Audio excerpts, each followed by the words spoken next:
his mic on? Is his mic on?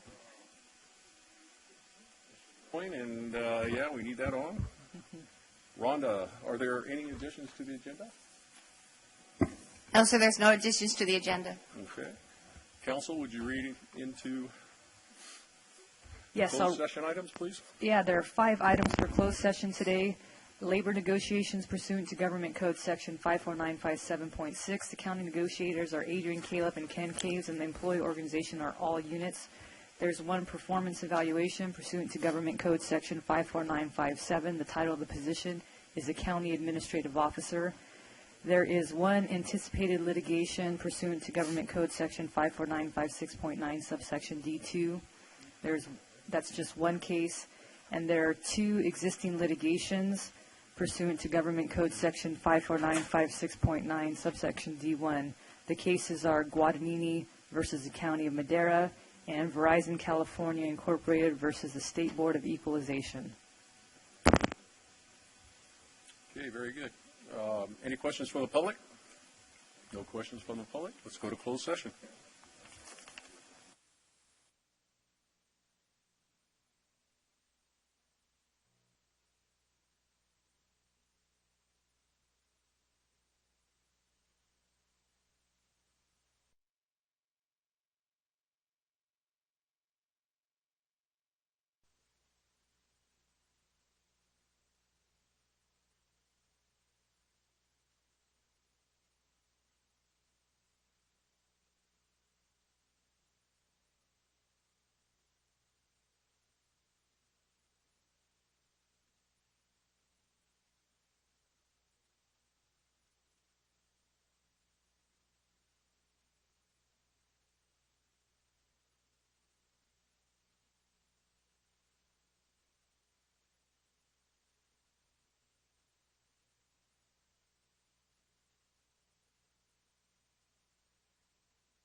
Good morning, everybody. Good morning, June 7th, Election Day, Board of Supervisors meeting. Council, do we have anything to report from closed Yes, session? Chairman. There's 1 reportable action. Under item 2C, the existing litigation, Verizon California Incorporated versus the State Board of Equalization in the County of Madera is also a defendant. The board, on a motion by Supervisor Wheeler, a second by Supervisor Rodriguez, and a vote of 5-0 in favor of entering into a settlement and release agreement to settle this litigation. Thank you. Okay, moving to the invocation of the Pledge of Allegiance. Jay, would you do the pledge for us today? And then Pastor, where is he? There he is, Pastor. Wow, that's almost a big Italian almost. Come on up. Right here. Do the invocation, please. I wanted to introduce Mark. Mark has been involved in our community for a number of years now, I believe 8 or 9. Has a lovely family. He works with Love Madera and works also for Grace Community Church and Missions Outreach. Really happy to have him in our community. Great. Thank you. Gracious Father, we just thank you so much for today. And as today is the voting day, as we go and we do this civic service, we recognize that it's a privilege to be here in this country. And this is a great country. And you have set us here. And Lord, so we do that, and we vote, and we participate in the government and our governing leaders.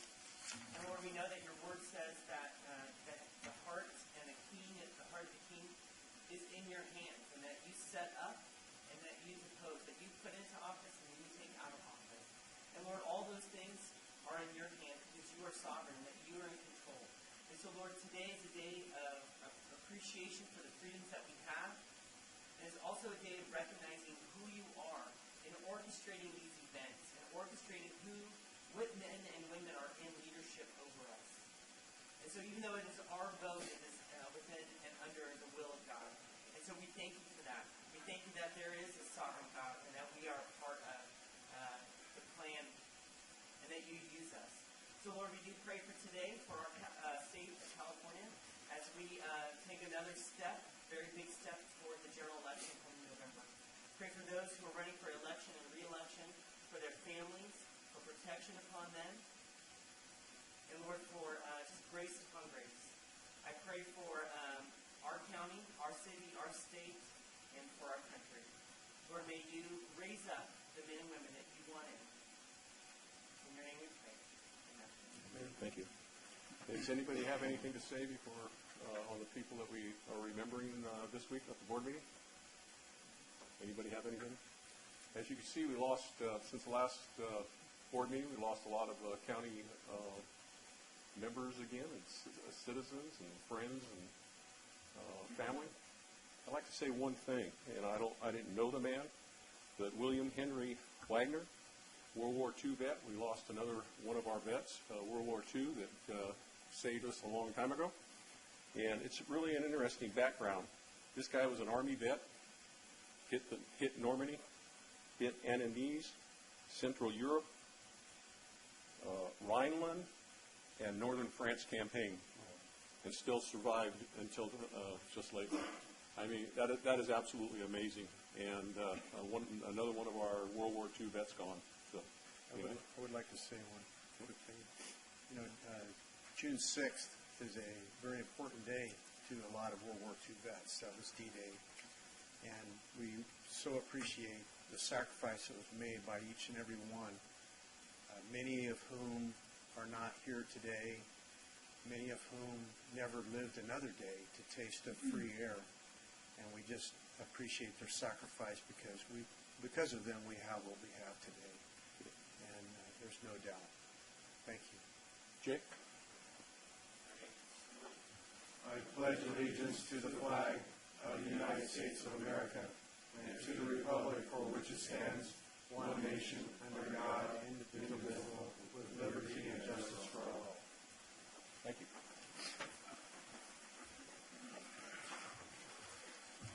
Okay, let's go to close consent calendar. Are there any questions from the board concerning consent calendar?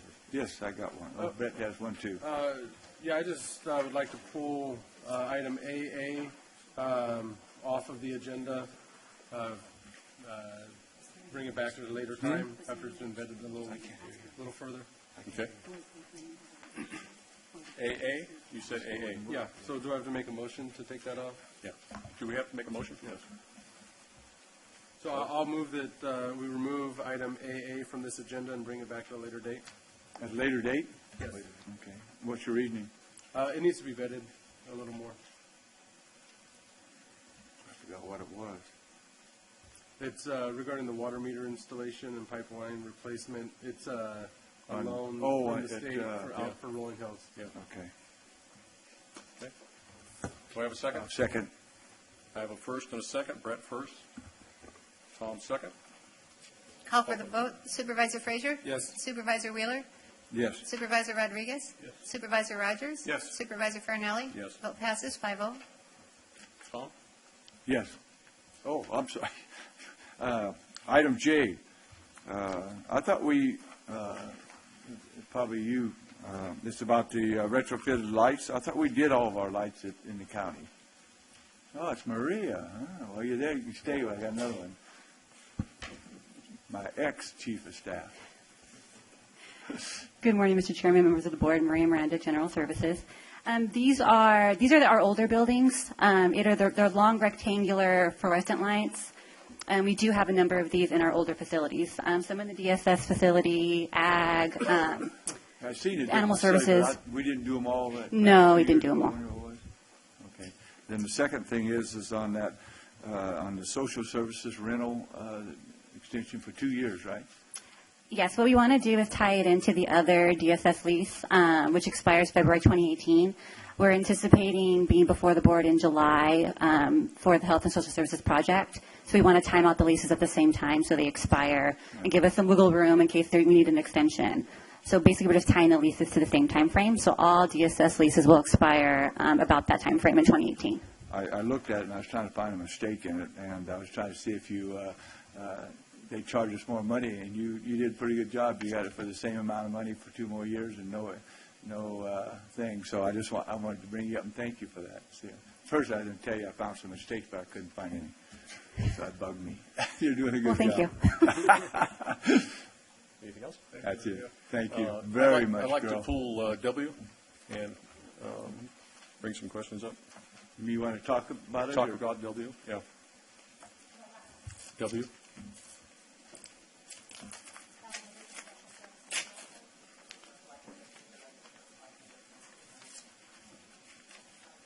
And the mic is now on. Okay, I see this, and we're moving forward with this, and it's a 3-year contract. Can you provide any stats to show the positive impact on this program? Sure. This program is basically kind of a differential response program in which, of course, referrals are made into the Department of Social Services, all of which are not, some of them are evaluated out, which means that the families don't rise to the level of need for social service, for the services provided by Kelly's department. However, there may be signs or symptoms that the families may still need some types of supports. In essence, what happens is that those families can voluntarily receive case management services through First 5 Madera County so that we can try to address what the nature of their referral might have been in the first place and try to help them not get another referral back to social services. Over the years, we've been doing this for probably about 6 or 7 years now under different types of grants, philanthropic grants, and so forth. For the past fiscal year, we actually served probably about 60 to 65 families. And one of the predictive factors, or one of the good ways of measuring the success of the program, is the extent to which the families get referred back into or get another call back into social services. We've got 100% results of them not being referred back to Kelly's department within a 6-month period following our first referral. And that's a federal kind of outcome that we look to achieve. So in that regard, we see the families that are willing to voluntarily participate in services, engage in the Family Resource Center, are less likely to be referred back to Kelly's department, which in essence is a savings for our entire community. Again, 2 departments working together. That's what we're designed to do. Okay, thank you. That's all I. Okay. Thank you. Any more questions from the board? Bring it to the public. Any questions from the public on the consent calendar items? Yes, sir. Okay. It's not a question. We would like to do a check presentation for item T like we did in April in response to our donors. For what number? This is consent calendar items. That's T, right? P? T. Okay. Yeah. So it's, Mr. Chairman and members of the board, we have another request to accept donations on behalf of the Canine Program. We've had donors give directly to the Deputy Sheriff's Association and directly to the county. The donors that gave directly to the county were the VFW Post 1981 of Madera and the Indian Lakes Ladies Auxiliary, both forwarded funds directly to the county, which are part of this acceptance. Mike would like to discuss just briefly who donated directly to the DSA, and we have a check noting those folks again. And then, Mr. Chairman, I have just a brief question. Are we doing the other presentation during public comment? Public. Okay. Morning, Chairman, Board. Chief Civil Deputy Motts, Madera County Sheriff's Office, the DSA President, Deputy Sheriff's Association President. We've been working hard at our goal of getting 4 dogs. We've had a huge help from the community. VFW Sierra Post 8743 donated some money, a substantial amount, as well as the Friendship Circle Grace Community Church. The community is responding it's been awesome.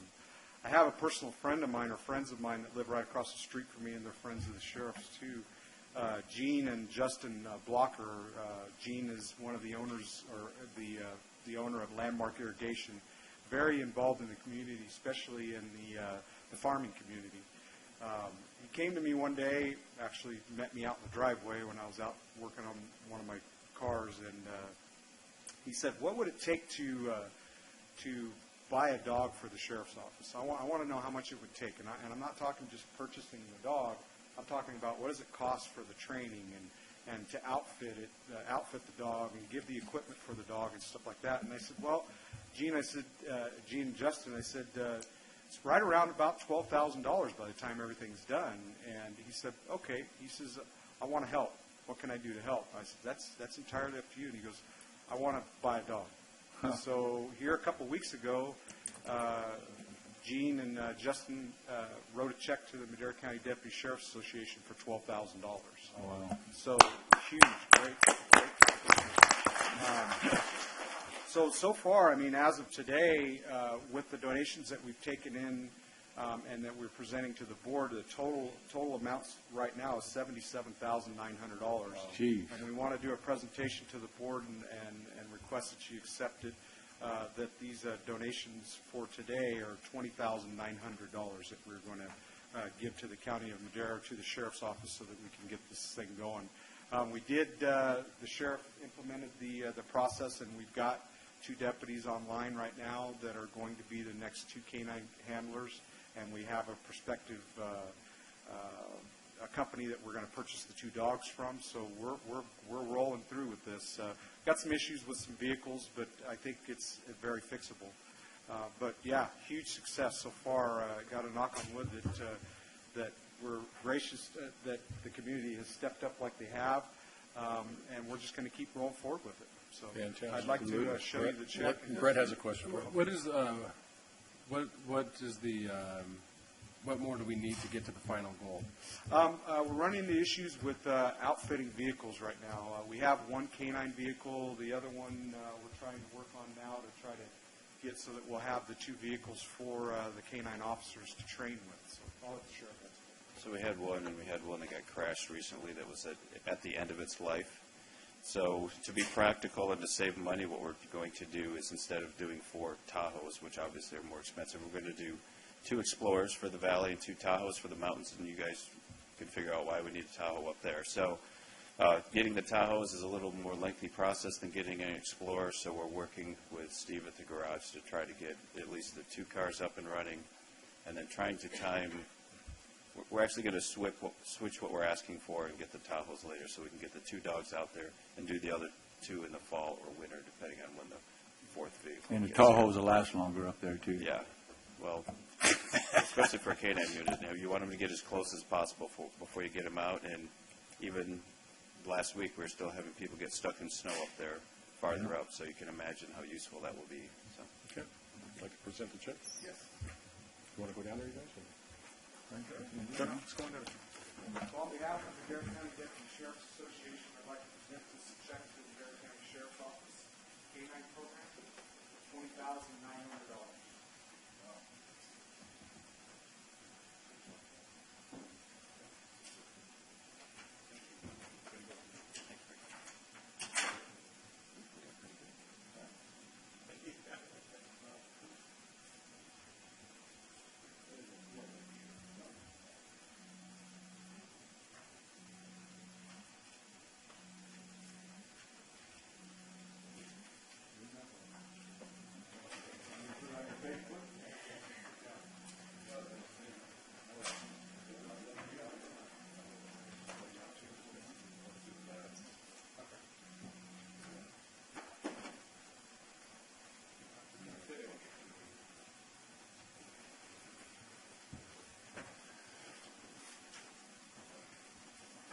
By the way, Nancy, you owe us $10 for your phone going off while the prayer was going on.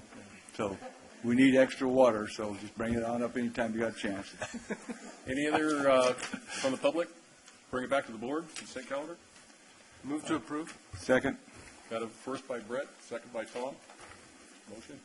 Call for the vote. Supervisor Frazier? Yes. Supervisor Wheeler? Yes. Supervisor Rodriguez? Yes. Supervisor Rogers? Yes. Supervisor Farinelli? Yes. Vote passes 5-0. Okay, number 5. Public comment.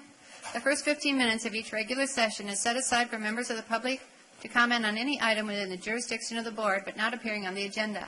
Items presented under public comment may not be discussed or acted upon by the board at this time.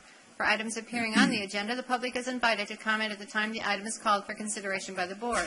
Any person addressing the board under public comment will be limited to a 3-minute presentation to ensure that all interested parties have an opportunity to speak.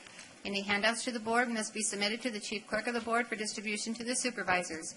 Anyone addressing the board needs to print their name clearly on the speaker sheet at the podium. Also, all persons addressing the board must state their name and county of residence for the record. Okay, I'm going to be the first to speak. I'm very proud of this. And I'll ask the sheriff. This was like pulling teeth to try to get these people to come, and I'll say these people. But Bill, would you come on up, Myers? This is the outstanding group, the Lois L. Johnson Living Trust, that basically donated to the K-9 project first. And I just wanted to give them a certificate of appreciation from the Board of Supervisors, which you all signed, and just thank them. And thank you. Bill and I sit almost every Thursday night at the Vets and for dinner, the VFW Hall, and I talked him into coming on down. So, Bill, would you like to say anything, or we'll let you say something? Come on, you're talkative. Come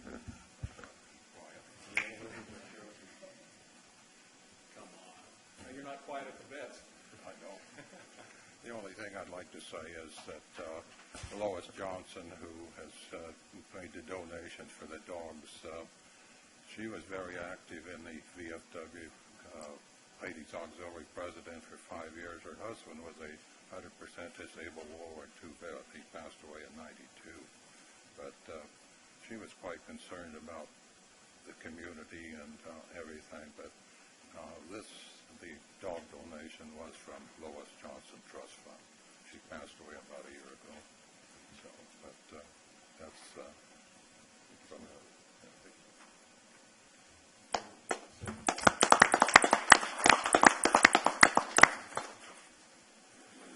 So just so everybody understands, Bill administers the Lois L. Johnson Living Trust. This is the donor that gave us the $55,000. So this really kicked everything open and blew the doors wide open, and we really, really appreciate it, Bill, and I want to thank you on behalf of the Deputy Sheriff's Association for the contribution, because it really blew the doors open. Thank you very much.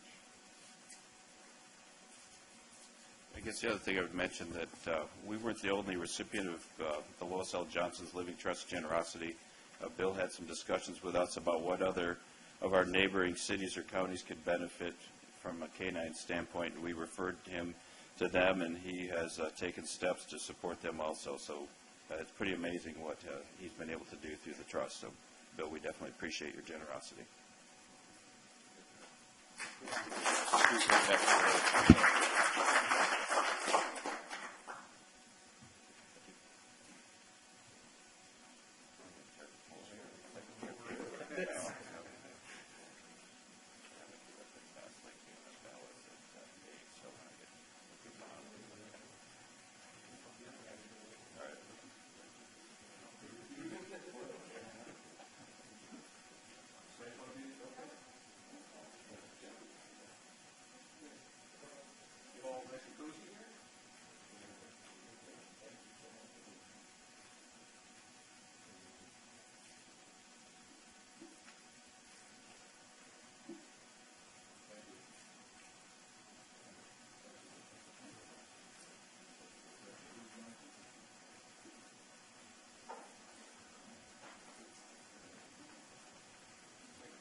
you, guys. Any other public comment from the board first? Okay, bring it to public comment. Nope. Okay, bring it back to the board. Okay, 6A. 6A, Board of Supervisors, Department, District Number 1, presentation of proclamation recognizing Donald Eugene Chase for his dedication and commitment as a paid call firefighter volunteer at Station 19 in Madera Ranchos from October 2nd, 1979, until his retirement on May 16, 2015. Whereas the Madera County Board of Supervisors recognizes the dedication and commitment of Donald Eugene Chase as a paid call firefighter volunteer at Station 19 of Madera Ranchos from October 2nd, 1979 until his retirement on May 16, 2015. And whereas Don provided this service motivated by his altruistic belief in helping others, especially his community, and whereas the firefighter occupation is recognized as the most dangerous and life-threatening in the world, and whereas Don was the leader of the group, he always brought balance, always pushed others to do better, and always put service above himself. And whereas Don was a person who could count on to respond with Water Tender 19, his favorite piece of firefighting equipment. Now therefore be it proclaimed that the Board of Supervisors of the County of Madera, State of California, is hereby recognized Donald Eugene Chase for his dedication and commitment to Madera County. Ms. Dawn was not here. Okay. Would you like to say something? Just on behalf of the Chase family, we went to the funeral last week. We had Don's water tender there, sitting proud right in front of the memorial site or at the church, and we also had the squad from Station 19.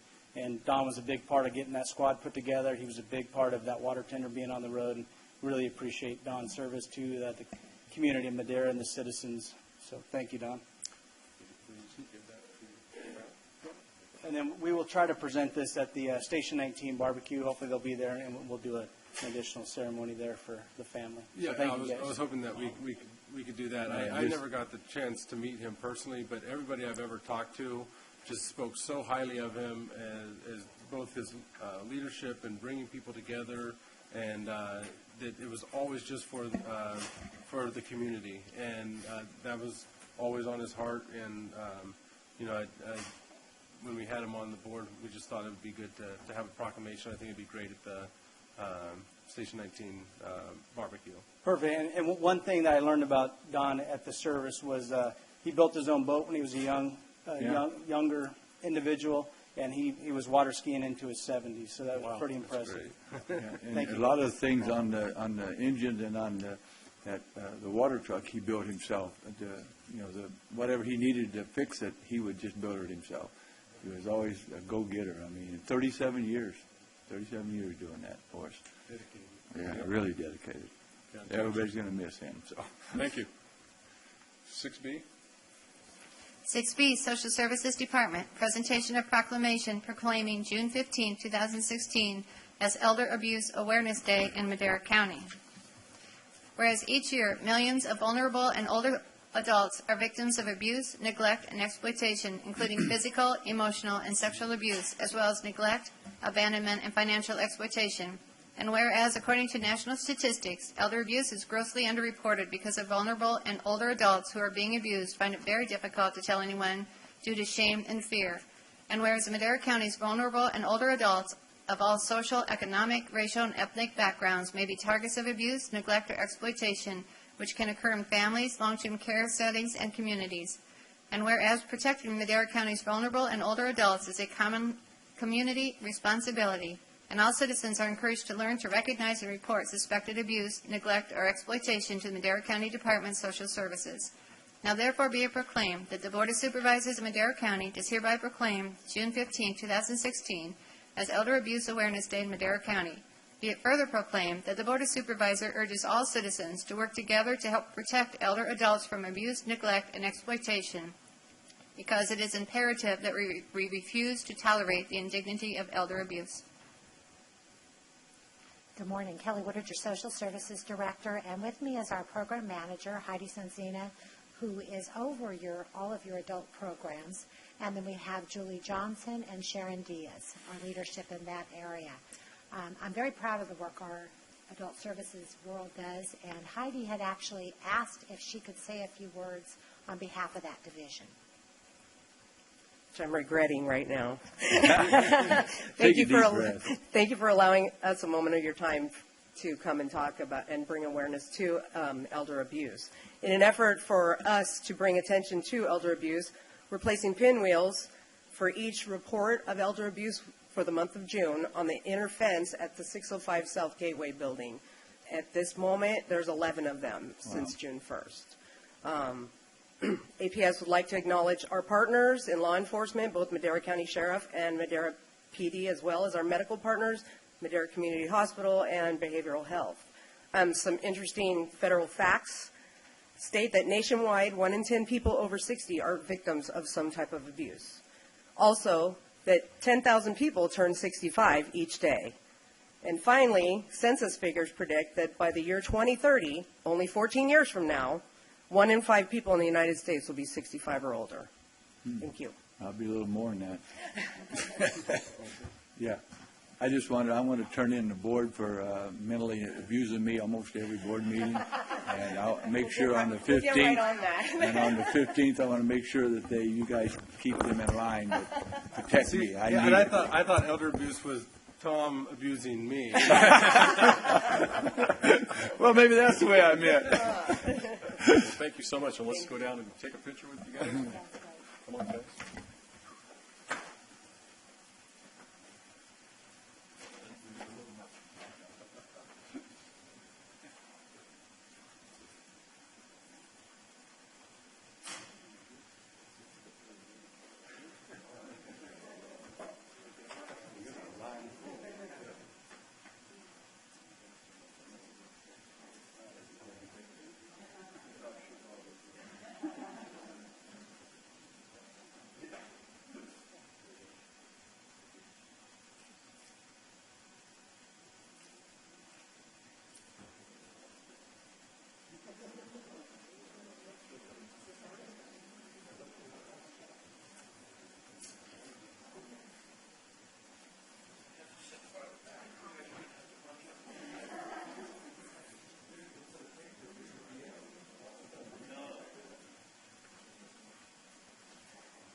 Okay. We'll go to 6C, and then we'll go to the hearing. Okay. 6C, County Clerk, Recorder, and Registrar of Voters.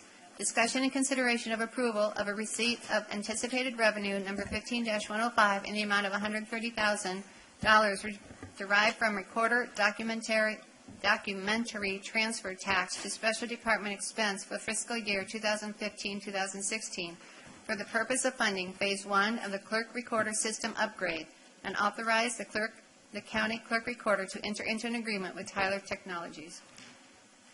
Good morning. Rebecca Martinez, Clerk Recorder, Registrar of Voters. Can I get a motion since I'm a little busy today? Get out of here. Move to approve. You haven't got time to be here bullying. You need to That's control exactly the what people out I there. timed this that way.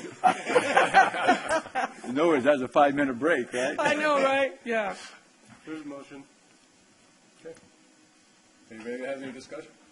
No. Okay. Keep up the good You work. made a Got the motion? motion. And Dave David seconded it. Okay, we got a first and a second. Call for the vote. Supervisor Frazier? Yes. Supervisor Rogers? Supervisor Rodriguez? Yes. Supervisor Wheeler? Yes. Supervisor Farinelli? Yes. Vote passes 5-0. Better let public speak. Get back to work. Thank you.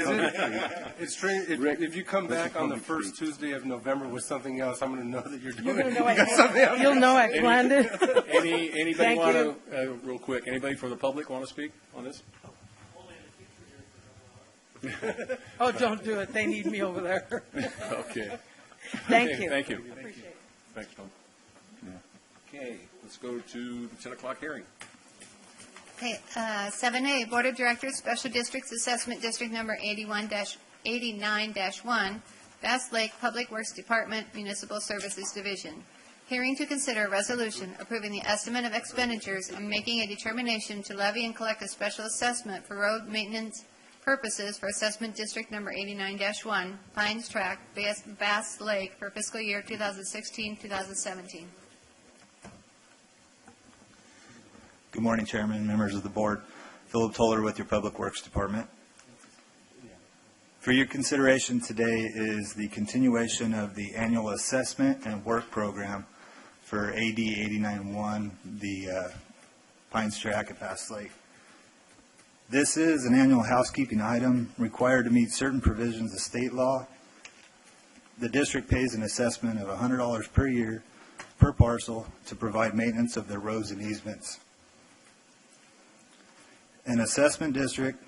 As an assessment district, the governing body must hold a public hearing each year to continue the assessment. This district was formed in 1989 and contains 562 parcels served by approximately 7 miles of roads and easements. With the $100 assessment, the district generates $56,200 per year for maintenance purposes. Both the Pine Civic Council and their Road Advisory Committee recommend approval of this action. This concludes staff presentation. Thank you, and I'm available for any questions. Was it unanimous this time? Their vote to approve it? My contact was with Don Weaver, and it seemed pretty much status quo compared to the last previous year. Mr. Mark must not have been there. He always complains about it. He used to come down here and object to it. I move, you public comment first? Yeah, any public comment on this item? Bring it back to the board. I move we approve the district's assessment, district number 89-1. Okay, we have a first and a second. We have a first from Tom, second from Max. Call for the vote. Call for the vote. Supervisor Wheeler? Yes. Supervisor Rodriguez? Yes. Supervisor Rogers? Yes. Supervisor Frazier? Yes. Supervisor Farinelli? Yes. Vote passes 5-0. 7B. Thank you, guys. 7B, Board of Equalization, hearing of objections to assessment of lands by the assessor of the Chowchilla Water District and resolution setting tax rate for fiscal year 2016-2017. Thank you. Hi, Keith Mitchell, Chowchilla Water District. We're just asking for the resolution to approve our assessment of $1.50 per $100 on any values in order to balance our fiscal budget. Any questions from the board? Any from the public? Bring it back to the board. Move to approve. Second. Okay, we got a first from Dave, second from Max. Call for the vote. Call for the vote. Supervisor Rogers? Yes. Supervisor Rodriguez? Yes. Supervisor Wheeler? Yes. Supervisor Frazier? Yes. Supervisor Farinelli? Yes. Vote passes 5-0. Thank you. Good job. Yeah. 7C. Board of Supervisors Department, hearing to consider of approval of a resolution for purposes of Section 147F of the Internal Revenue Code of 1986, the issuance of a multifamily housing revenue bonds by the Golden State Finance Authority to finance the acquisition, rehabilitation, and equipping of a multifamily housing project located within Madera County. 4 votes required. Any presentation on this? Golden State Finance Authority is.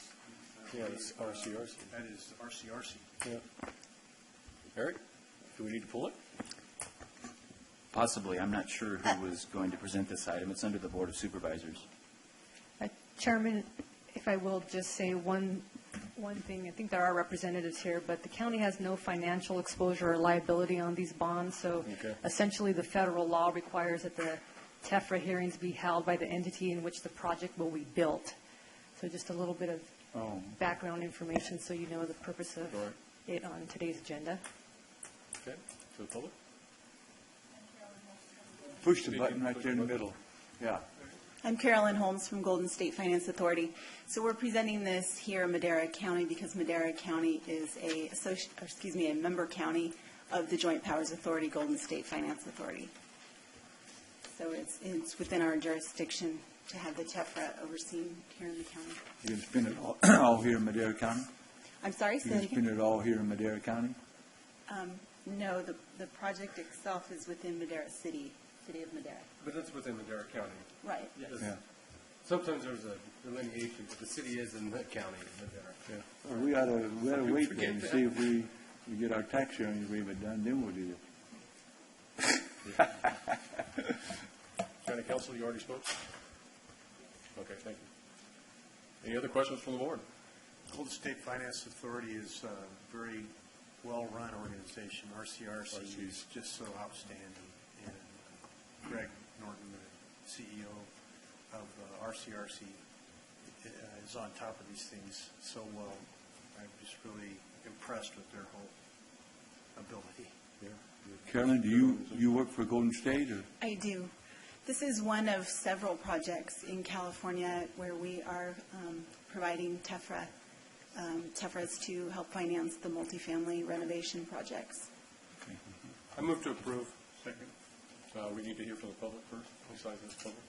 Anybody from the public? Thank you. Okay, Brett. I move to approve. Move to approve. And a second. Max, second. We got a first from Brett, second from Matt. Call for the vote. Call for the vote. Supervisor Frazier? Yes. Supervisor Rodriguez? Yes. Supervisor Wheeler? Yes. Supervisor Rogers? Yes. Supervisor Farinelli? Yes. Vote passes 5-0. Thank you. Thank you. Thank you. Okay. Back to 6D.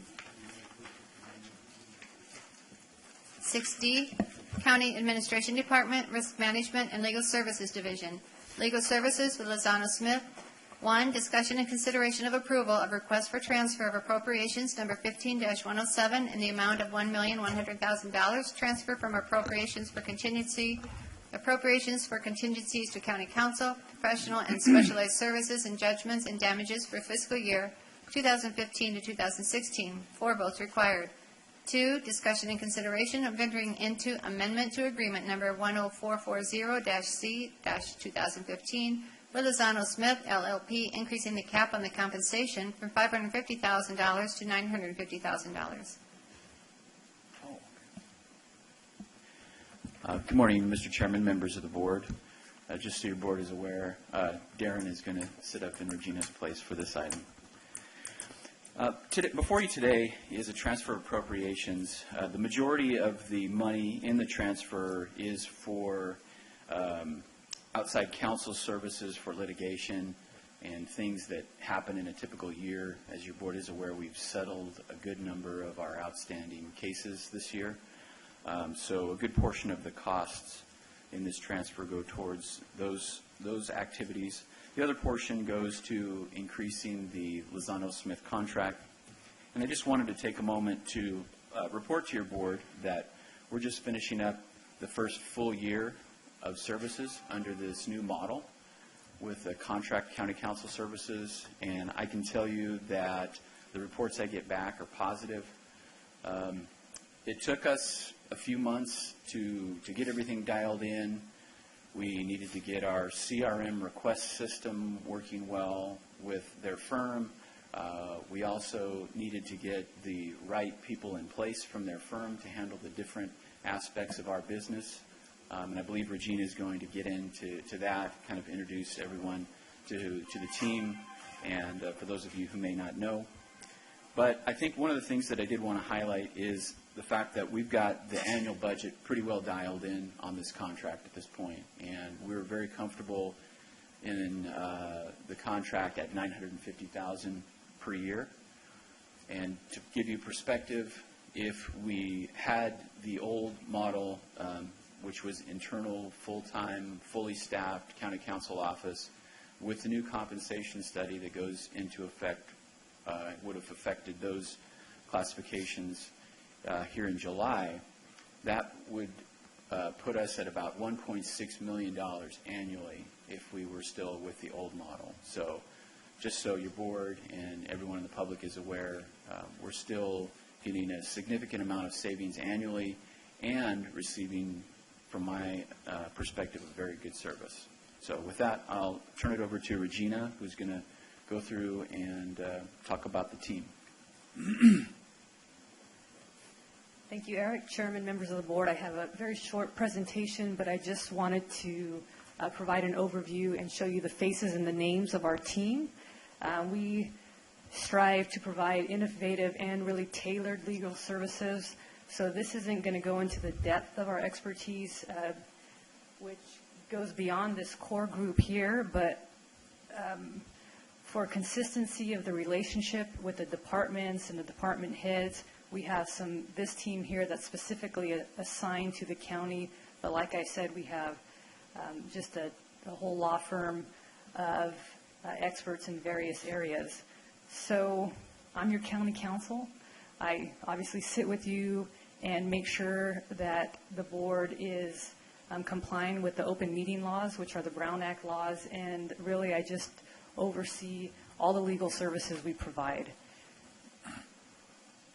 So Dale Bacigalupi, he is, I would say, an expert in local government law. He's been around for a very long time serving various communities, and what he works on specifically for the county is assisting with the developments that are occurring within the county. He has a lot of expertise on public financing and helps our departments in those regards. He's handling an eminent domain matter for the county. Luke Berthnall is a former deputy DA from a neighboring county. He is our grand jury liaison. He will be going to grand jury training next month and will be meeting the new panel that's assigned come July 1. The grand jury is a fiscal, they change every 2 years based on the fiscal calendar. So Luke also provides, legal research and assistance to the entire team. Mira Bott, your department heads probably know her very well because she focuses primarily on labor and employment matters. When I say labor and employment matters, that means human resources. So making sure we provide assistance in any sort of labor and employment matters that are requested of us. She also assists with any other type of matters that we can ask for her expertise in. Mary Bining, she's a name that you see in a lot of your contracts that come before your board. If you look at your, for example, consent calendar today, you'll see her name as the person who reviews all of the contracts that come before your board. So she works with your departments to make sure that any questions are answered, and we have all of the standard protections in our contract that you would expect. So Mary has been doing local government work for a very long time. She helps with your RAN board, which is Remote Access Network Board. They do the live scan type of equipment, and also assist with public financing questions that come up in terms of, can one department borrow from this fund, and those sort of legal analysis opinions that are important to be answered before they come before your board. Scott Cross, you became familiar with Mr. Cross when I was out on maternity leave. He is really an expert in land use and planning. He is actually attending LAFCO meetings now that Doug is needing some assistance in those areas. There's a planning commission tonight that he'll be attending. He'll be attending LAFCO meetings, and he handles, some litigation for the county. Royce Santos is also works primarily with labor and employment, but for our law enforcement, public safety departments. He's handling some of the county's litigation and also really oversees all of the Public Records Act requests that go to the clerk of the board and the counties, working with the clerk to ensure a consistent and lawful response to the requests that the county gets. So I just wanted to show the faces of the core team.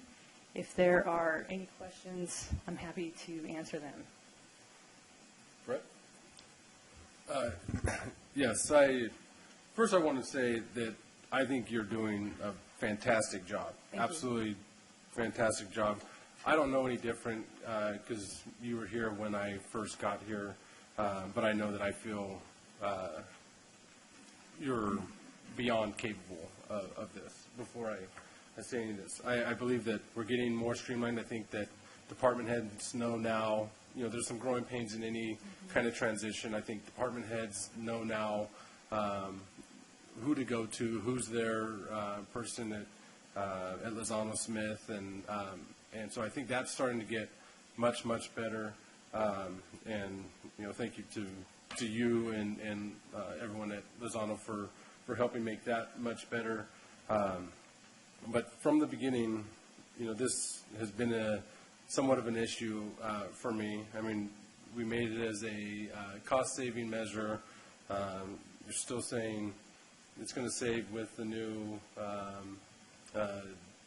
salary study, but we started off at a cap of $275,000 within months, we went to a cap of $550,000, and at that time, that's what it's going to take, that's what it's going to cost to run it, and at that time I said, well, if we've already doubled it in, less than 6 months, and that when we said the $550,000, that's not saying we're going to spend $550, that's just saying that that's as much as we can go to. And I remember saying at that time, we will get to that $550 and we're going to need to go more.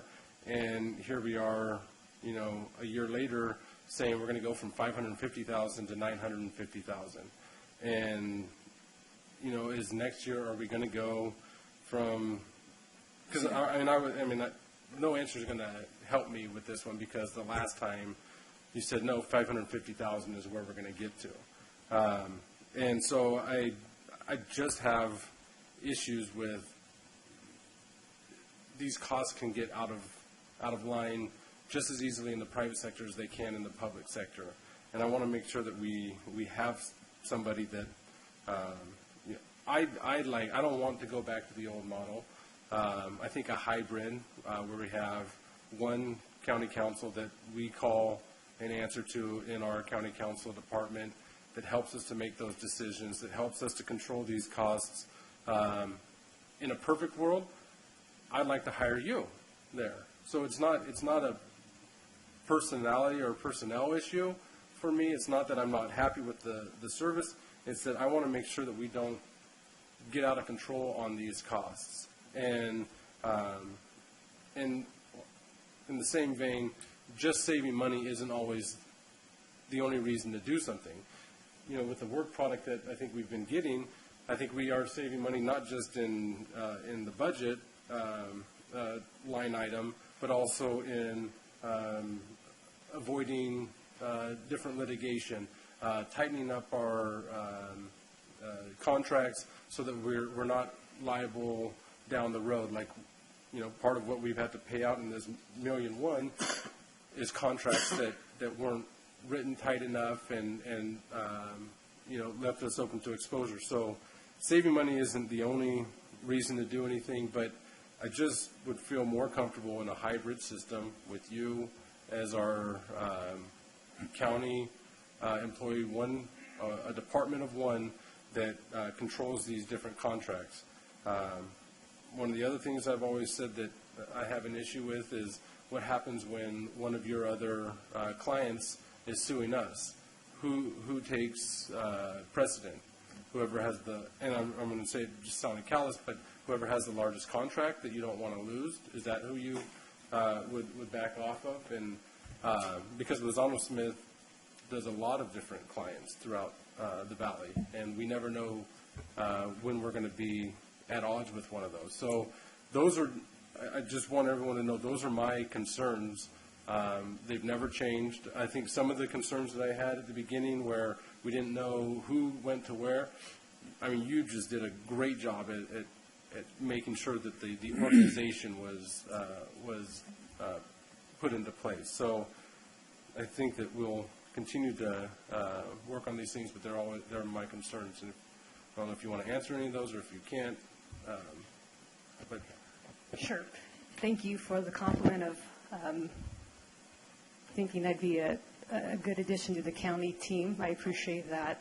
As I've said before, I've practiced. That photograph you saw was 8 years ago, so I might look a little bit younger and worry-free.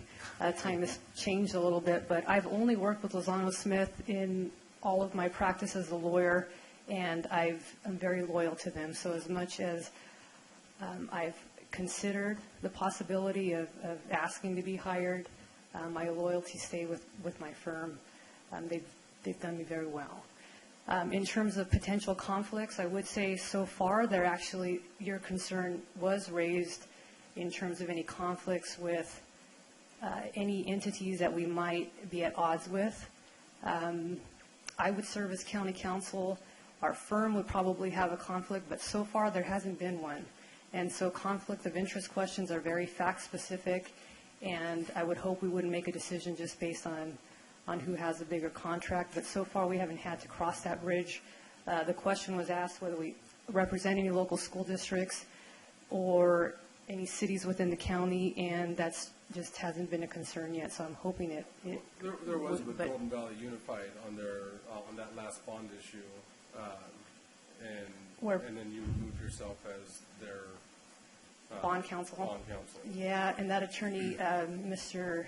Jeff Kuhn, is no longer with the firm, and so if there's a conflict, we just fire the attorney. And I do like that, where we still have a lot of control where, you know, we can fire our attorney as it were. So and that's just in the private sector model, not just in this case. So, I do like a lot of what's happening here, but not all of it. And then just the last, I know you didn't mean a hybrid in this sense, but you actually do have a hybrid model now. You have deputy county councils that are your employees that serve social services and other departments specifically. So you do have attorneys that are on your payroll along with outside contract county council services. But that's not the model you were mentioning. Yeah, that's not. I appreciate that. Paul? Yeah, I got a few things. The first one, did you say a while ago, Eric, 950 or 970? 950,000 is the new annual It amount. here says 970 in our backup. I thought that's what I heard you say, 950. And the other thing is, you know, in the second page of the backup, where it has the transfers, you have the 130 for the judgments and damages. It should have been in this, it should even be on this 6D in the front here that is split out. If anybody looks at it right now, they think we're paying them $1.1 million. I think it should be split out that it's the 950 or 970, whichever one, on the front, so the public knows. Public's not going to look at this stuff that we get, because they're not going to dig deep in our backup, I don't think. So that should be, well, you're exceptional public. You're a little odd and a little weird, but, you know, you're exceptional, Dale. So, but the average person does not see that. So I think that we make sure we put that out front, because right now it looks like we're paying them $1.1 million. And I just, the second thing is that the citizen of Madera County has been screwed so many times. I've been on here for 10.5 years, and I can't tell you the last 20 years of contracts that we've literally got screwed. I mean, by the millions of dollars. And we've been dumped, screwed over, and tapped, man, by our lawyers we had here. And we had so-called experts in some fields that didn't know nothing. I was smarter than they were, and I'm not even close to being a lawyer, like some people I know think they are. Right now, with this, the way we have it now, we have got the widest range of services we've ever had. I've been out here for 10.5 years. Just so how you named off those different ones right there, and I worked with 2 or 3 of them. We didn't have that kind of. Doug Nelson was the best lawyer we've ever had, I think, since I've been on here. And before that, all the rest of them, you might as well just give them to the chickens, because that's about what we got. Now with the experts that we have in every range, and the thing is about a big company like this, if there's something that comes up that one of them don't have, they can assign somebody to it that does have that expertise.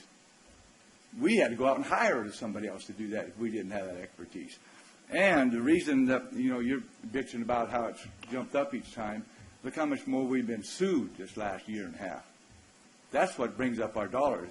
If we wouldn't have had all these lawsuits, and you can look at every one of our board meetings and see how many's in there, that's what brings up that dollar. If we hadn't been sued, half of our fees right now would probably still be at the $550,000. Is that true? I don't think that's true. Well, I know it's true. I've been on here long enough to know how many times we've been getting sued. So, Yeah, but I don't think that's true. I don't think that's true. Darren? It's certainly part of it. It would be difficult to break it out, but It would be, but I've been on 10.5 years. And those things really bother me, some of those lawsuits. You guys know that, how I get in there. And we've had a lot of them. So anyway, I'm telling you, the citizens of Madera County are benefiting from what we're doing right now. Yep. Thank you. CAO?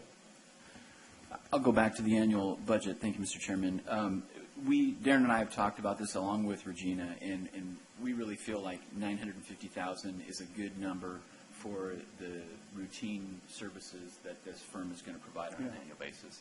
There's going to be some other things. There's probably they'll get involved in some litigation to a degree within that 950,000, but we don't think we would recommend dialing it back. And just so your board is aware, and I think you are, but the public is, we are as aggressive as we can be when we're looking at trying to save money. So we really cinched this budget down tight from the start. Because that's how you can ask any department, that's what we do. Yeah. We're not going to load it up until they absolutely need it, and then we'll do it incrementally, which is what we've done on this budget. So what is the number, 950 or 950.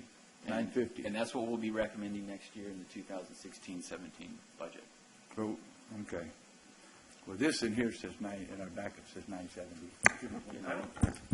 That might be on the transfer, and I think... Yeah, the transfer.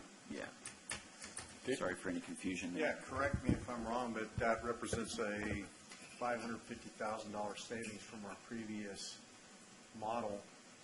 And at least. Yeah, and what I wanted to just mention was, and while I agree with Brett, we've got to watch the storehouse because the storehouse is limited, and that's our job, is to make sure that it's protected and used wisely.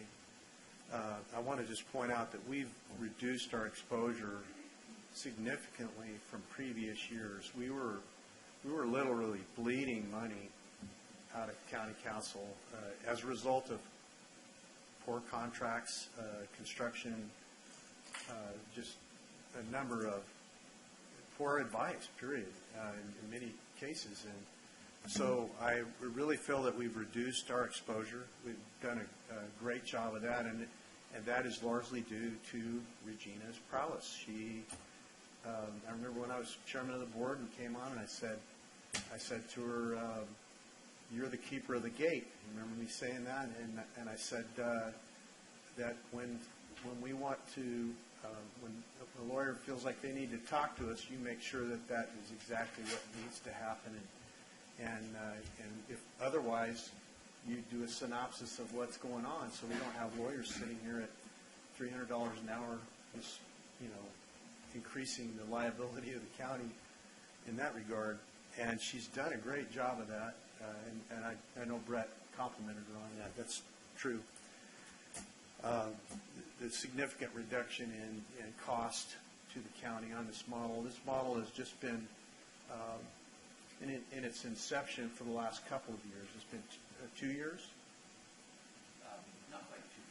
Not quite 2 full years on this model. And, I think that, and the point I agree with most on with Brett is that it's important that we have a structure that maintains a loyalty to the county. And were Regina not the point person, I would have serious concerns about that. I don't with her in the gate, because I've seen her loyalty. I've seen her step up to the plate many times, and I just have high kudos and respect for you, your legal abilities, and that's saying a lot. I've told my wife, who joined the board recently, and many friends who come to be part of boards, I said there's 2 things you've got to watch, and it's lawyers and planners. And I just politicians are the other one. But that is so untrue of Regina. She's been very faithful and slaps our hands when we need it. Yeah, I mean, just she's obviously has been very forthright to me, and many times when I just ask her straight out, and she'll tell me, even when maybe I didn't want to hear that or whatever, she just says it. And I like that, because I don't need a yes person. I need a person who's going to get us out of circumstances that we don't really belong in. And over again, this county has been what do you want to call it? A soft target for other people who sometimes unscrupulous, just feeling like they can get some money out of us, and that's unacceptable. And she's guarded that gate very well. We've gotten out of a lot of circumstances we didn't belong in for a reasonable amount of money. So anyway, those are While I agree with my colleague, I think I just wanted to point out those other areas. CAO? Thank you, Mr. Chairman. I would like to talk about one more piece of the hybrid aspect of what we're doing now, and it's a really important piece, and that is Darren McCandless. He's a deputy CAO in my office. He's also an attorney, and he's really headed up this effort to look at litigation on a regular basis and bring in a group of people that do it. Regina and Darren work closely together on it. Darren also is my eyes and ears internally. I'll go to Darren and I'll ask him, how are they doing? How are they doing? I don't go to Regina. I want to get the straight scoop, so I go to Darren. So there is this internal piece, and he's a low-key guy, and he's not going to say much about it, but he's been real key in the success of this. That has been important to me. I think Darren is Paul? Yeah, on that transfer of appropriations, is it 970 or 950? We just need to correct it, whoever makes the motion. I got it here if you want to see it. Now, on the recommended action, it says 950. On the transfer of appropriation. Okay. That's different. Part of that, it's on the transfer line item where it says the 970. And I think you've got a breakdown of the detailed costs on that. The total is 1.1. 1.1. 130 of it is judgments and damages, and 970 is, I guess that's, And actually, be $1 million, right? Actually, only 550,000 of that 970 goes towards, or 400,000, or it's less. There's several pieces in that 970, right, Darren? Well, the 970 is made up of several pieces, but I think that the major distinction is between that portion that's professional services and that portion that's judgments and damages, right, Kevin? Yeah, that's correct. There's only 400,000 related to the standard, the cap for the Lozano Smith. 130,000 is for the judgment and damages payment. The remainder is for litigation costs for.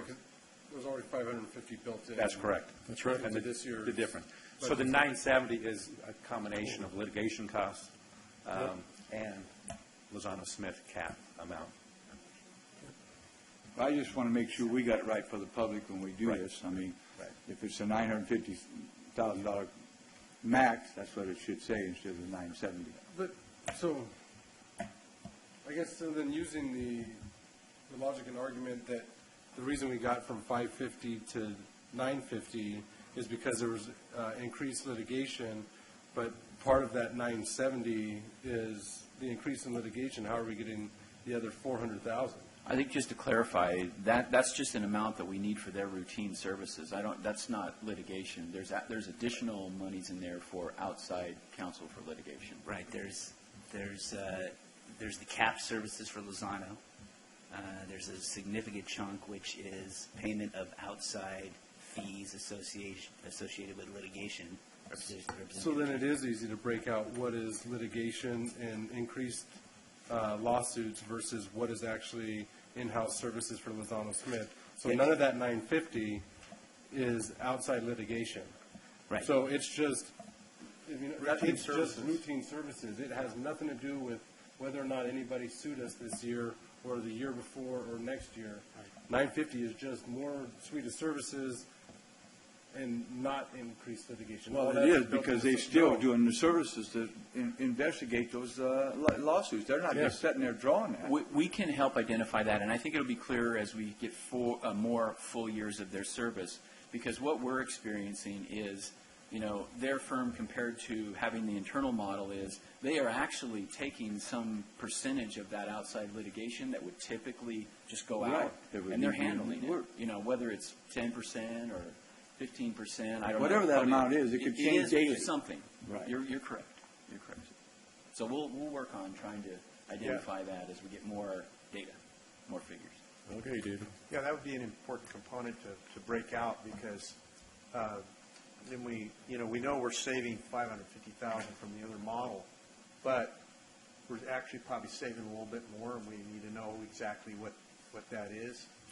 And because before we never broke that out for county counsel's office, and we were, like I said, we were bleeding money. I think we bled out $5 million in 10 years, was it? We did a study on that at one point, and I don't remember what the deal was, but we were really shoving money out the door on lawsuits, and it's not something we could help. But I think we could have helped it in the sense that what we're doing now is proactive entering into these agreements, and we're proactive on trying to avoid entanglements. So that's a very positive aspect. So next year when we're going to $1.4 million, just make sure you put that in that breaking out.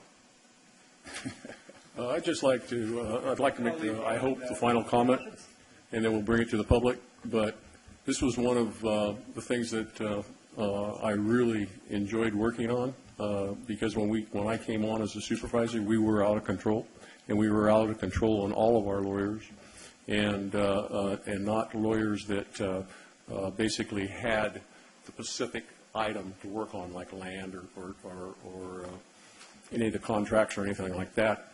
I actually took my time and looked back at the history of your lawyers that you have at Lozano Smith, and I did happen to work with Bacigalupe a long time ago when I was with Georgia Pacific. The guy is awesome. Every single one of those lawyers, I guarantee you, people when they try to sue the county, they actually look at those lawyers that we have under Lozano Smith now and say, woo, is it worth it or not? I think being private gives us the more opportunity to basically, if we don't like what you're doing, we can fire you. And then the last thing is I love your loyalty to Lozano Smith. And I think it's outstanding, and I think you bring that loyalty to Madera County.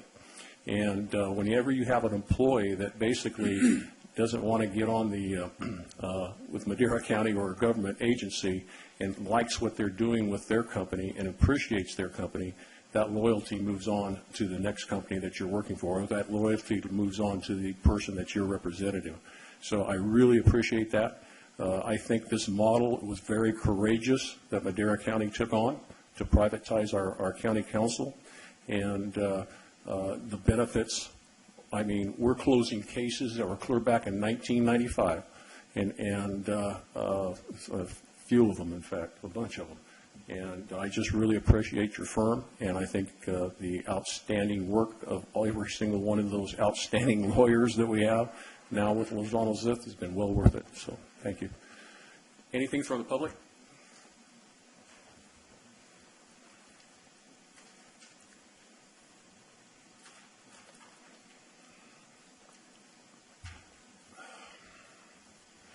Dale Drozen, Madera.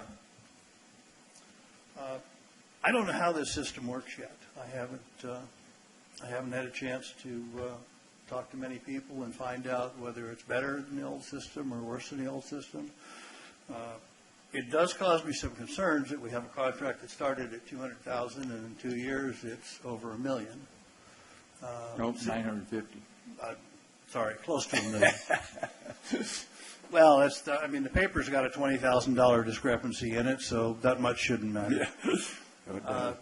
CAO was saying that we start a department up and we raise it incrementally. Well, these are some pretty big increments, and how much longer are they going to keep going? I have some concerns with the way it was presented. There's very little information there. Here, we spent $950 or $70, depending on which line you read, and there's no breakdown. I'd like to see this tabled and come back at the next meeting with a breakdown of where all that money went. How much went to outside attorneys, how much went to the attorney that's advising the grand jury, how much went to the attorney that's advising planning.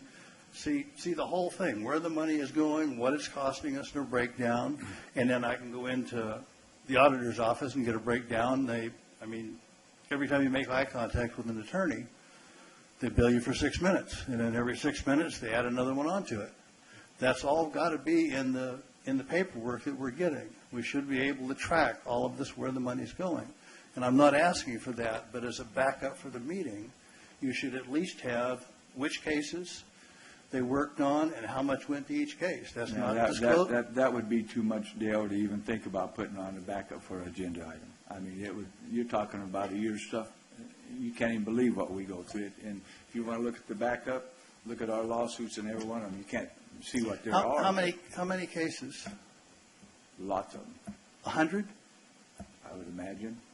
50. You know, a list of 100 cases and how many thousands of dollars? I mean, round it off to the nearest 5,000. I just don't see how that. I mean, we need to have some kind of tracking on it. You expect us to a completely different system, and you expect us to just say, okay, this is fine. There's $950,000 this year. We'll see what it is next year, and no breakdown of where the money's going. Good.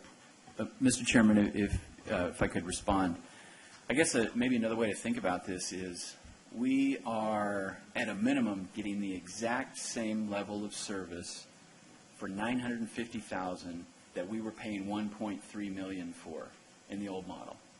It is what it is.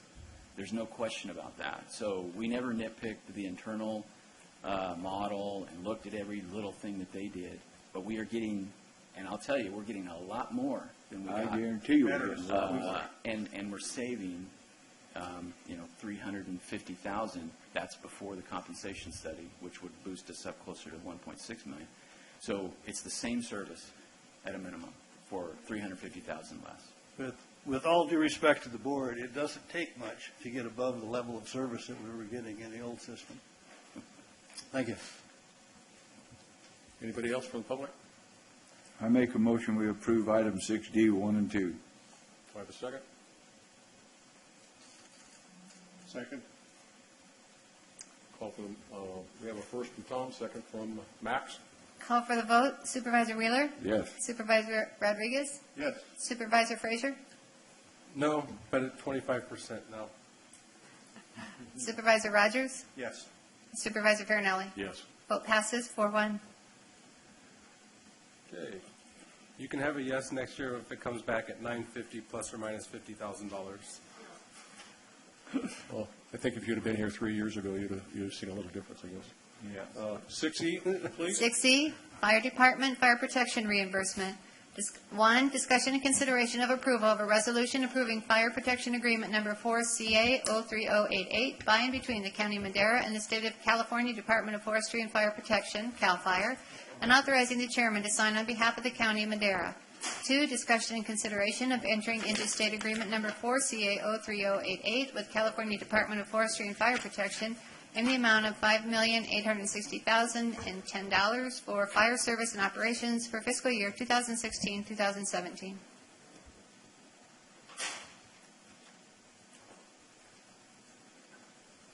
Good morning, Chairman. Good morning, members Nancy. of the board. Nancy Corporate, Fire Chief. There is a few things that are just want to highlight real quickly on the agreement. So, as we do with all of our agreements, the benefit salary rate obviously goes up because PERS likes to do that to us. So luckily this year it only went up by 2% in our benefit rate and 3% in our what is called the EDWIC, which is like the overtime rate. It's a little bit different.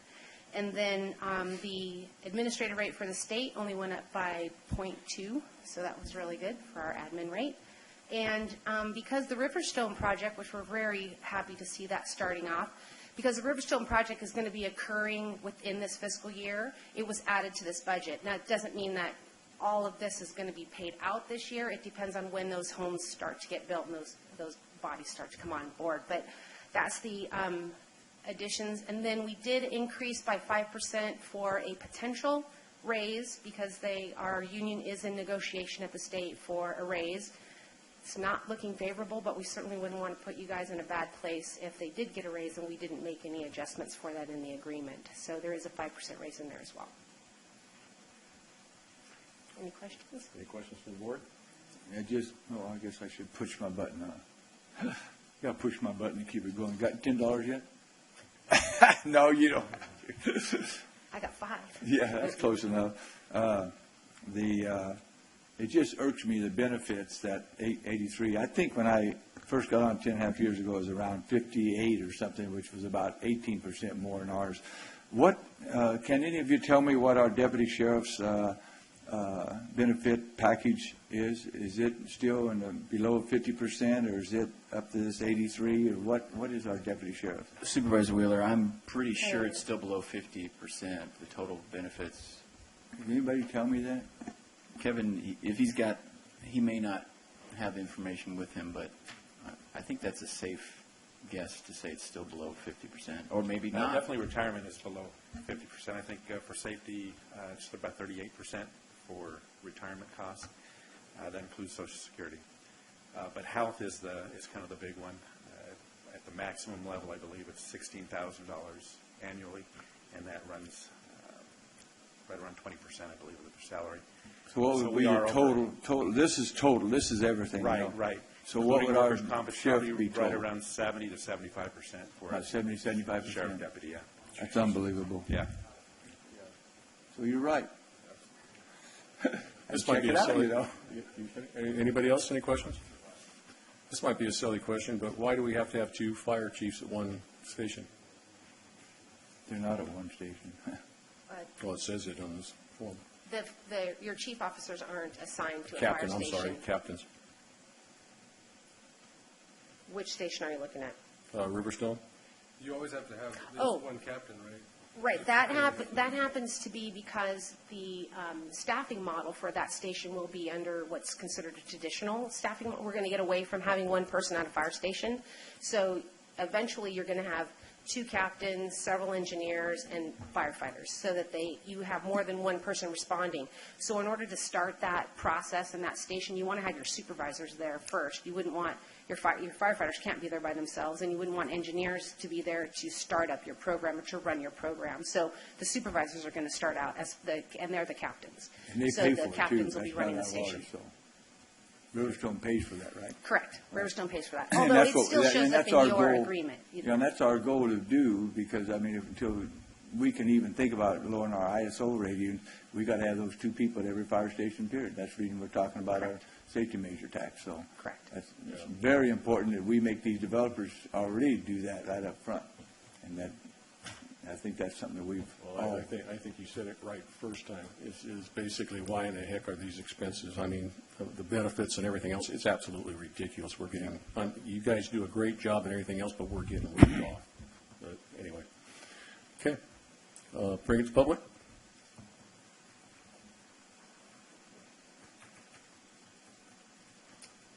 Dale Drozen, Madera.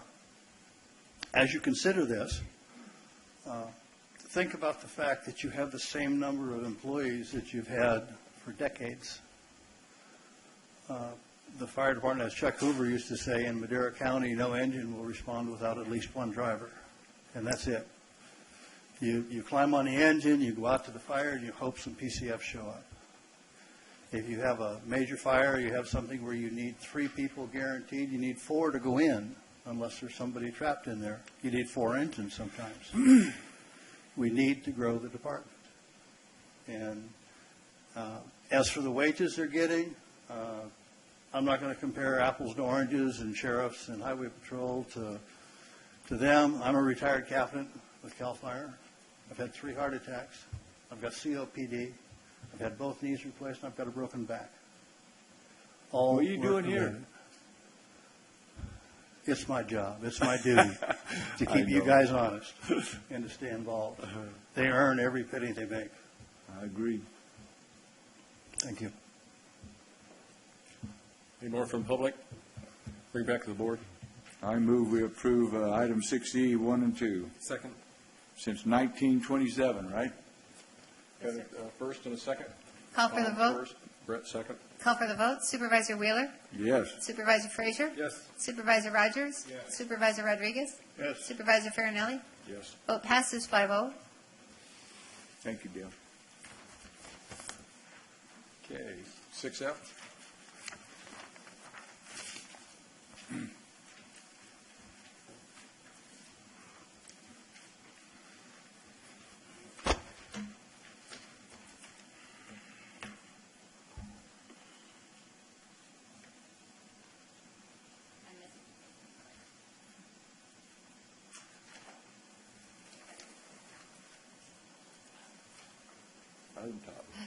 6F, probation, discussion and consideration of entering into an agreement with Streets to Schools to provide domestic violence counseling to domestic violence offenders and authorize the chairman to sign the agreement.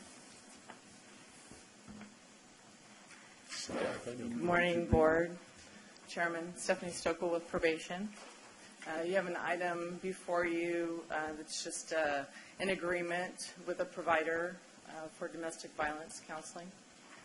We have other providers, and this is just a standard agreement. There's no fiscal impact to the county. It's fully offender funded. Are there any questions? I just got one. I was talking to her and I missed your name. I'm sorry. Stephanie Stokel. Okay. Any questions from the board? Move to approve. Any questions from the public? Bring it back to the board. Got a motion to approve. Second. Second from Max. Brett first, Max second. Vote. Call for the vote. Supervisor Frazier? Yes. Supervisor Rodriguez? Yes. Supervisor Rogers? Yes. Supervisor Wheeler? Yes. Supervisor Farinelli? Yes. Vote passes 5-0. Thank you. Great presentation. Yeah. 6G. 6G, Treasurer, Tax Collector Department. Discussion and consideration of approval of resolution advising the Madera Irrigation District of the charges to be made for collection of district assessments and other terms. Hi, good morning, Board of Supervisors. I'm Tracy Kennedy, Madera County Treasurer, Tax Collector. Before I begin on the MID thing, I just want to put a shout out to County Council.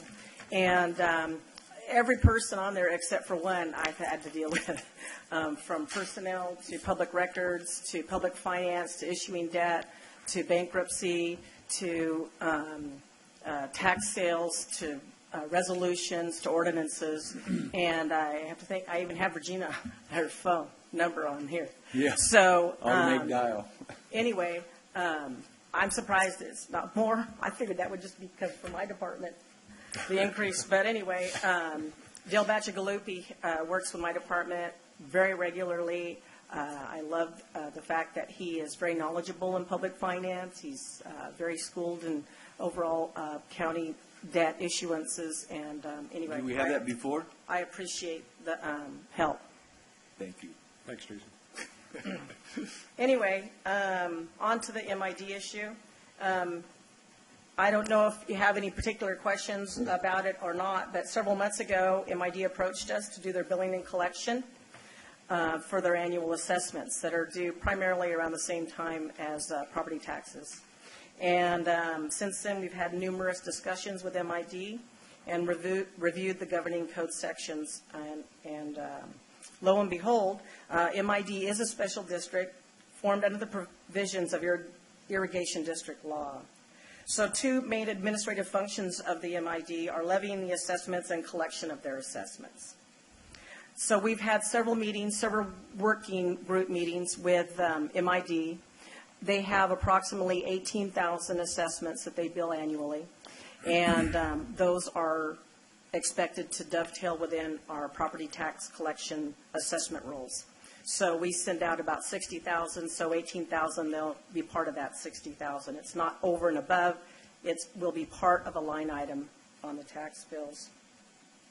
MID has passed a resolution where they desire that the county tax collector take over the billing and collecting function of their assessments. And as part of our compliance, we have to respond within a certain number of days. And that is part of our resolution and our action today. One of the things that we need to outline is the cost of doing business for MID. Of course, we haven't done the billing and collection yet, so we don't know exactly. But in the resolution, we are prepared to charge at least what is allowed by law. While you're on that, what is allowed by law? Not a lot. What is allowed by law? It's a 0.25% of the annual levy. So their annual levy is around $7 million, I think, some million. And so that trickles down to about $17,000. Is that what our actual cost will be? Well, we don't know exactly what our annual costs will be. We don't know the level of inquiry. We don't know how it's going, the MID assessment people, we don't know if they're going to have extra questions. We don't know if they're going to call us or MID once it goes on the tax roll. Maybe they will understand it. There will be enough public outreach and press releases that they will know what to expect. In the city, the bill is pretty small, MID bills, $45, $55. One of the things that we are looking at is for the big farming communities, farming ranches, and what their annual bill will be combined with the annual tax bill. So some of them are big already, $6,000, $8,000, $9,000. I'm not trying to cut off no Brad, problem. but I just, everything else we do, we have to charge actual costs. And we cannot misuse public money if it's not actual cost. So if there's a law that says only 4% or whatever that is, that's bull. We cannot do that, 0.25%, whatever that number is. How can they tell us that we can use my taxpayer dollars to spend on their stuff? And I can help with this too, because I've been in these internal meetings. Discussions. We've had CAO, County Council, Tracy, our auditor, Gary Savanda, our assessor. So we've talked about this, and MID isn't trying to get out of paying what it is they owe. This, how come they're not here? The legislation that, I don't know why they're not here, but the legislation that allows for this is in the water code. It was during the Denny Green days, and it actually, it's state legislation that actually calls out Madera Irrigation District by name in there. So they have the ability to do it. They realize that, because we can't give a gift of public funds, right, as our auditor has pointed out, that we have to be able to charge them for what it is. But there is it's not a maximum in there, but it's a minimum that they have to pay. But they want to do above and beyond that. Gary Savanda, our assessor, has said, look, there's going to be a lot of inquiries at the beginning of it. And MID has said they'll send staff over to our office to be able to help during those collection periods so that we have somebody there that can answer what it is and why it's on there, so that we're not having to say, well, no, you got to ask that person, you got to ask that person. Yeah. So we can continue to have a high level of customer service when people are coming in. I know one of the big issues that was brought up is if they don't pay, it takes, 5 years before we can remedy that? For tax. But right now, MID, if someone doesn't pay, they turn off their water. We don't have that kind of a hammer. We can only take the property 5 years later. Yeah. So we have to, in talking with them, they still want to have that ability to turn off the water and work with us. But they do want to pay what is their fair share. So that's why sending this resolution to say you're going to need to pay what the actual costs are is very important part of this process. Is that correct, Tracy? Yes. Yeah, that's very accurate. What sets us apart from other special districts and levies that we do direct charges for is the volume. We might have a landscape district that has, for the city, a couple 100, 300 parcels, or a maintenance district. You heard earlier the road for Bass Lake, 89-1, 560 parcels. So, and then different debt services, of course, they are by tax rate area. Golden Valley has debt, school debt. Chawanakee has school debt, Madera Unified. And so those are big debt, but general obligation bonds. So these are direct charges.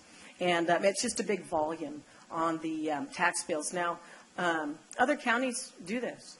Fresno County Treasurer Tax Collector collects Fresno Irrigation District.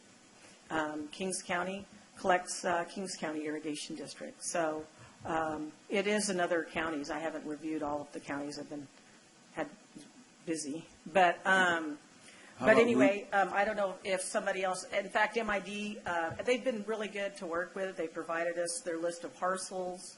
They've, all of their parcel numbers so that we could match them with the assessor's roll to make sure that they're vested the same, make sure their parcel numbering system is the same. Are you keeping down those times? Well, I keep track of my time. That's what I mean. We're doing So that. I can't speak That for right there is others. a lot of work extra that we ain't doing, so I'm hoping that everybody's keeping time on this. Yeah, But anyway. And the costs are going to be a lot You ain't higher shitting, at the beginning, in the transition, and after that, once people know, I think it's going to be pretty, see. a lot more streamlined, but they're willing to work with us and pay those costs is what they've said.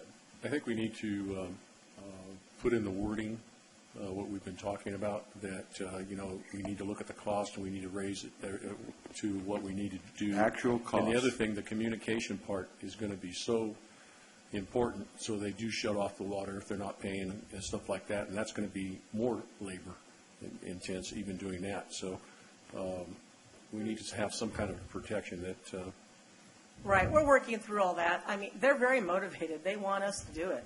Oh, They yeah, have, they do. Absolutely. Why wouldn't they? You know, and so they've been pretty responsive with the information that we've requested, so. Rick, I actually haven't talked to you.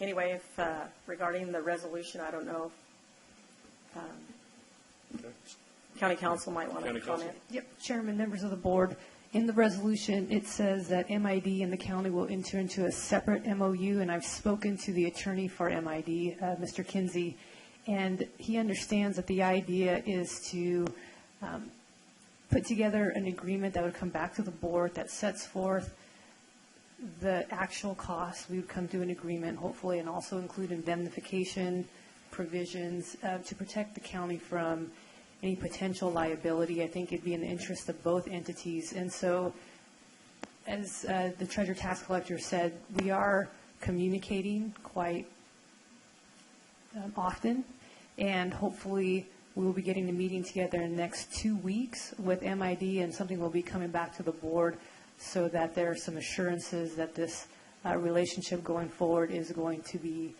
smooth, as Supervisor Frazier said. Thank you. Yeah, I got a lot of questions, so you better get ready. So, first of all, on page 1 of the backup, number 5, it's got spelled NOPT instead of NOT in the resolution, so we got to get that corrected.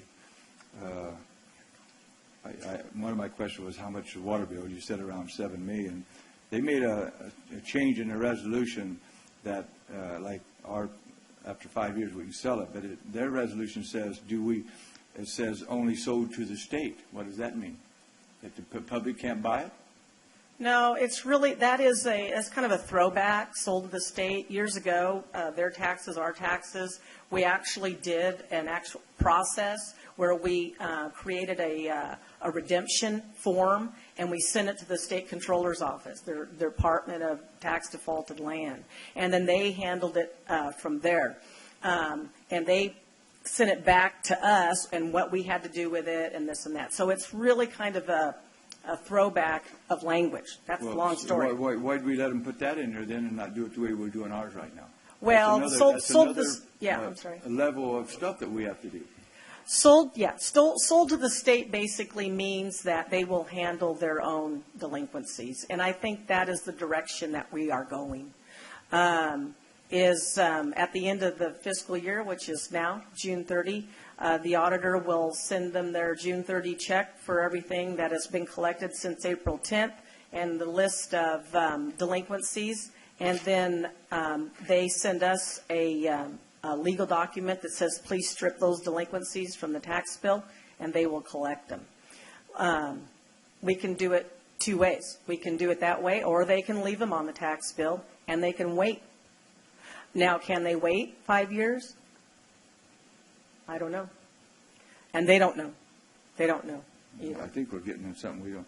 And so what, can we get from them what they've been paying their collection department? Maybe that's the reason they're dumping this on us, because it's the high cost of their collection department. You don't want to handle that no more? Well, I don't have those numbers. But maybe we could ask for them what their, like an organizational chart and who does what there. And what they get paid. And Why what aren't they- they and here? their Why aren't they range. here doing this. I'm going to make a motion to postpone this until they're here. I'm not going to pass this today. Personally, Tom Wheeler's not. Well, I appreciate that, and I understand that. And I don't know what the legal ramifications are if the resolutions aren't done within a certain amount of time. Well, why aren't they here? Why don't somebody know why they ain't here? Does anybody, they say they wasn't going to be here?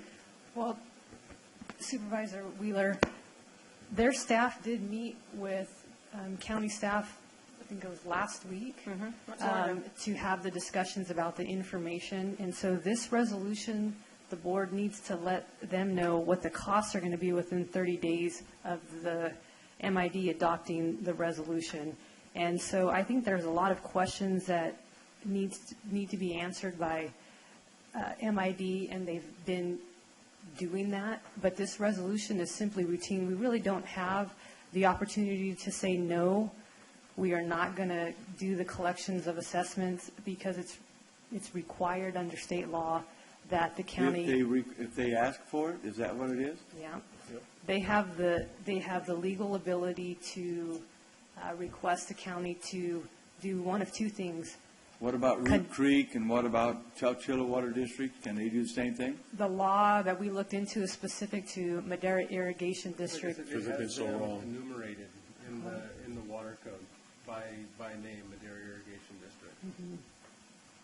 That's just unbelievable. Our lawyers, again, screwed us royally. Yeah, the legislation was passed a very long time ago. But they still, lawyers had to do it. Legislation didn't do this on their own, I guarantee you. MID, if they did, Dennis O'Green, and I used him many times, so I liked him, but he also looked out for those things like that, and he got paid to do it, so there was no problem. So no other water districts can do this. Is that what you're saying? That we looked into.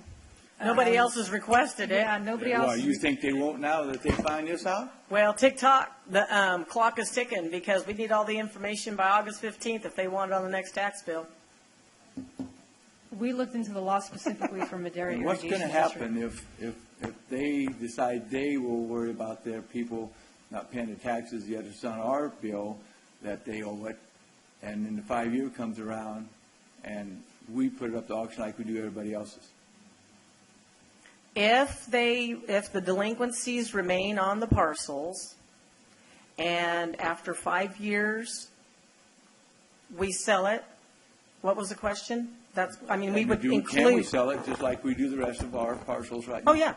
Oh, yeah. Then they're subject to all of our revenue and taxation code rules. Okay, so does our rules in the county here say that it is sold to the state? Yeah, that's language in the revenue and taxation code now. It is right now. So that's not new. It's nothing different. It's a kind of a colloquial saying, truthfully, but well, it's still in the code. If it says we can only do that 0.25%, I'm saying that we need to say you're going to pay full amount or else. We won't do it. I mean, I'd rather take it to court and let them say we changed legislation.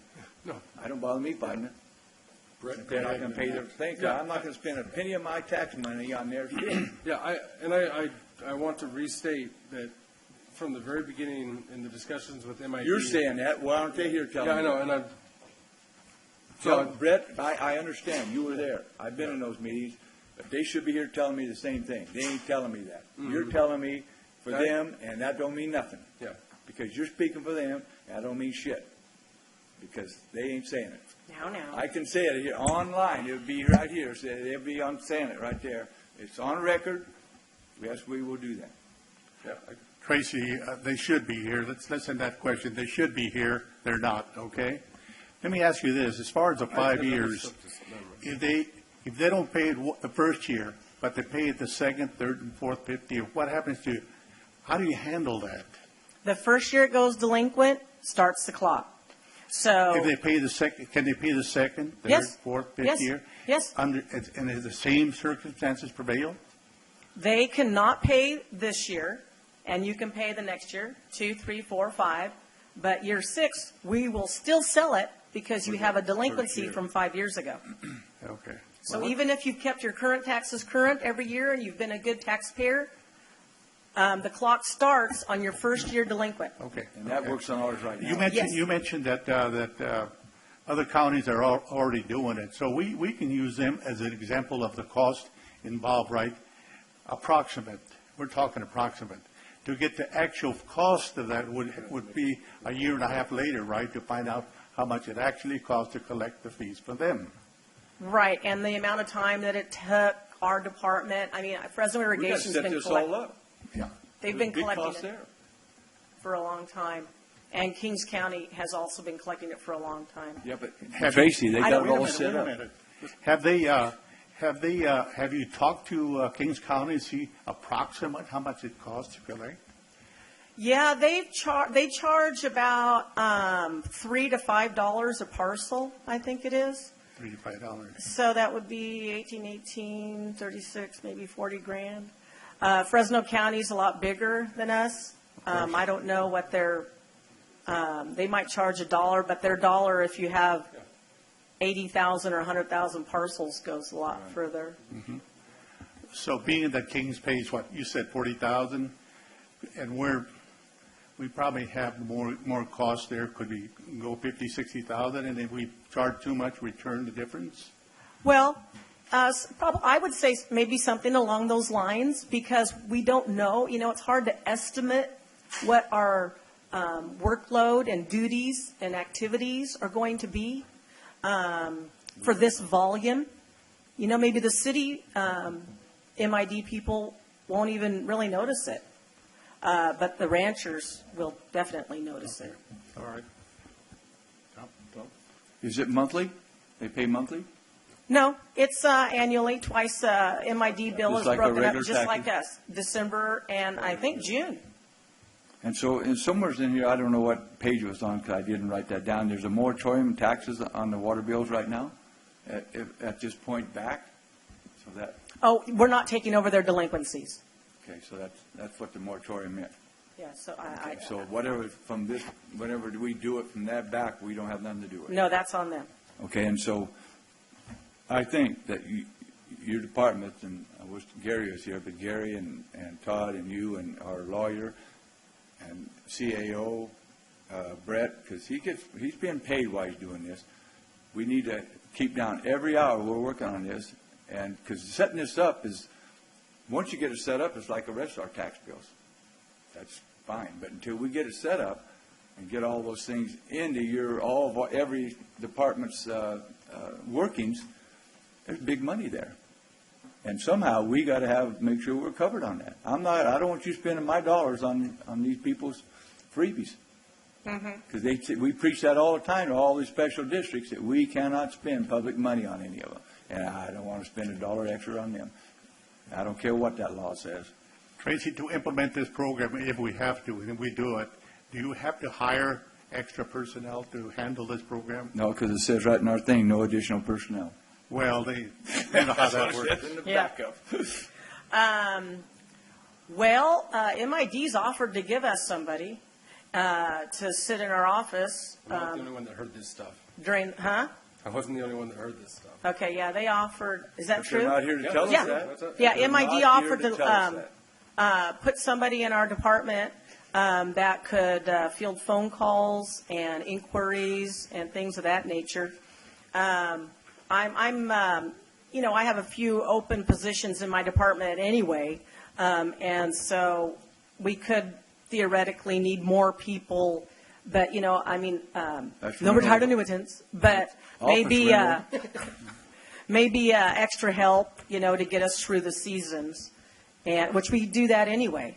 So, but they did offer to give us a person. Is that office space rental? Yeah. Isn't it? Costing electricity, telephone, air conditioning, heat. Right. Actual cost.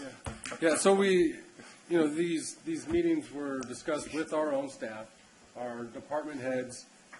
They've told not just me, but other people. I don't know why they're not here. Maybe they are at a meeting in Sacramento, couldn't be here. Just like we weren't at their meeting when they did the resolution.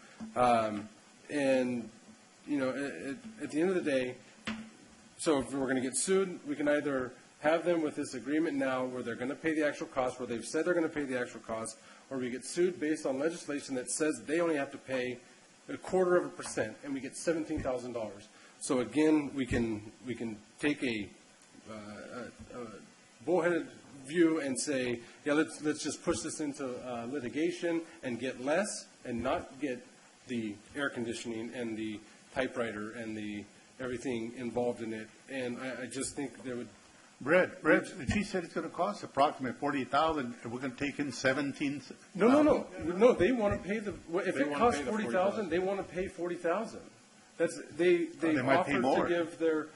They've offered to put over their staff to come over and help during the time, to help explain it during the thing. I think we're getting stuck. The fact that they're not here doesn't mean that they haven't said it to multiple different people and said that that's how they're going to do it, is pay for the actual costs. So I'm ready to make a motion to approve this. Whenever we're ready for that. Before we do that, County Council, earn your dollar. Yeah. Earn that $950,000 right now. $400,000. Yeah, she's already said we have to do it. Yeah. Okay. With all due respect, they did, representatives from MID did in meetings state that they would pay the actual costs. And I received a phone call last week from their attorney, John Kinsey, who indicated to me that MID's entire board hasn't agreed to that. See, that's exactly what I mean. And it was the first time that I was aware of that, and he said, it's something that we can likely work out. Or I asked if it was something that we could likely work out, and he said probably. And he didn't want to say names, and so I informed. Why was I not informed of that? I mean, I've been. They're not going to tell you that. They want to kiss your rear, so you'll vote yes for this. I'm talking to Regina at this point. Why wasn't I made aware of that? Well, the discrepancy? Yeah. Between what we were told originally and then what we were told after originally? That was last minute. I think it was. Did you know about it? Were you told not that? Not before I was told about it. Oh, no. Like you were told about it before this meeting. Yes. Mm-hmm. Maybe this is of county council.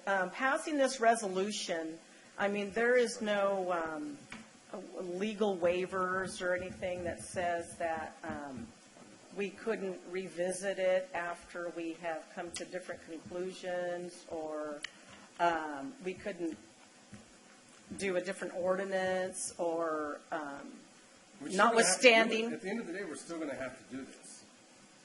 We're not going to be let out. Let's have some emergency legislation up there. Let's get Frank Bigelow, see if he's got enough canals to do something. To rewrite the water code? That should be simple. Yeah. Well, I think county council is looking into some other government code sections that has been offered by the auditor's office for fees and things of that nature. But I mean, I don't want to speak for her, but I was just wondering if we could get this phase of the legal requirements done for the resolution, and then that gives us a little time to review how we want to proceed. I think, listening to all this and then listening to what you just said, I think, and what Brett said, we do have to pass this resolution because it is state law. It's mandated, just like if it's Social Security or any other stuff, state mandated. But the thing that we need to do is protect ourselves and put in some kind of writing. How come they all of a sudden, the lawyer calls and says in the fifth minute that they're not agreeing to the increase? Well, they're just saying they're an entire board. Something's going on there that's not good. Just like our entire board's not going to vote for that. So why can't we do this at the next board meeting on the 21st? let me do the calculation, but we only have 30 days to respond to their resolution. Well, let's respond. We don't have to And do there it. wasn't a flat no, Supervisor Frazier. It was something after MID staff met with county staff. He called me and I said, I thought there was an understanding so that this wasn't an issue. And he was very careful not to say, no, absolutely not, there is no understanding, because it didn't seem like he was informed of what his client had said to you and others. And so I was giving him the information of where those discussions took place so that he could go back to his client and hopefully get clarification so that there would not be a problem. Regina, is there any reason we can't do this on the 21st? Let me do a quick calculation.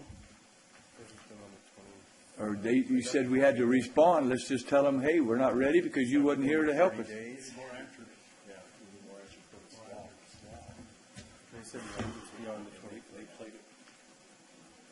Well, they're doing chicken shit, and they should be here months ago talking to us about this if there's that 30-day So if we waited period. till the next meeting, it would be beyond the 30 days, and the county board of supervisors wouldn't be in compliance with a timeline to respond to their resolution.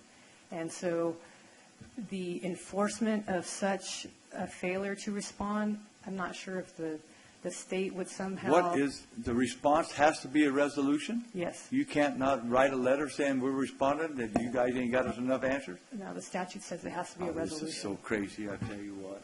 Okay, I have a suggestion. Let's table this one right now, and if you can get some kind of answers from MID, let's bring it back at 1:30. And because we have to have this resolution, I know by law, and if not, we've got to go to another direction. So How about a board meeting next Tuesday? well, we could do that, a special board meeting or something. When do we need to? I'm sorry, I was reading. I'm leaving on vacation.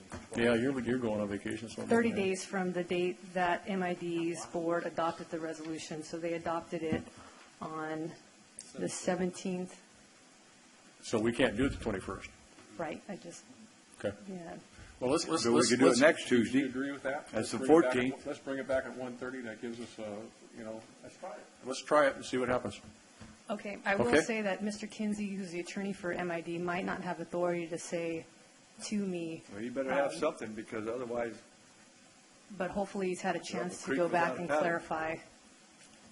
This I think there were some resolution just, surprises here that we didn't know about, and I wish Brent would have known about the surprise that was laid on him. But let's see if we can do that, and then we'll bring this back at 1:30. Okay? Good, Tracy? It's going to be back at 1:30, so. Okay. Todd, do you have anything to add to that, or? You don't want to come back at 1:30? You don't want to come back at 1:30? Go ahead. We'll let you, go ahead. go ahead and say something. Todd, do you have anything to say about this? See you sitting back there smiling.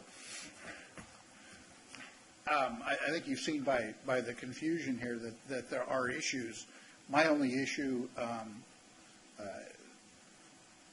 is that we seem to have some conflicting resolutions here. We have a law, it's my understanding this was a 1923 law. Yeah. That was put in, I would guess, for some specific reason back then. And 1/4% probably would have covered costs. My only concern is exactly what Tom has stated, is that we need to cover whatever those costs are, and we need agreement to do it. We have a constitution, a state constitution, which says we can't use public funds for private benefit. Absolutely. We have a law here that says they'll pay us 1/4%. I know it seems to me the Constitution trumps the law, but and Yep. that's the attitude that I will take. Me too. As the auditor controller.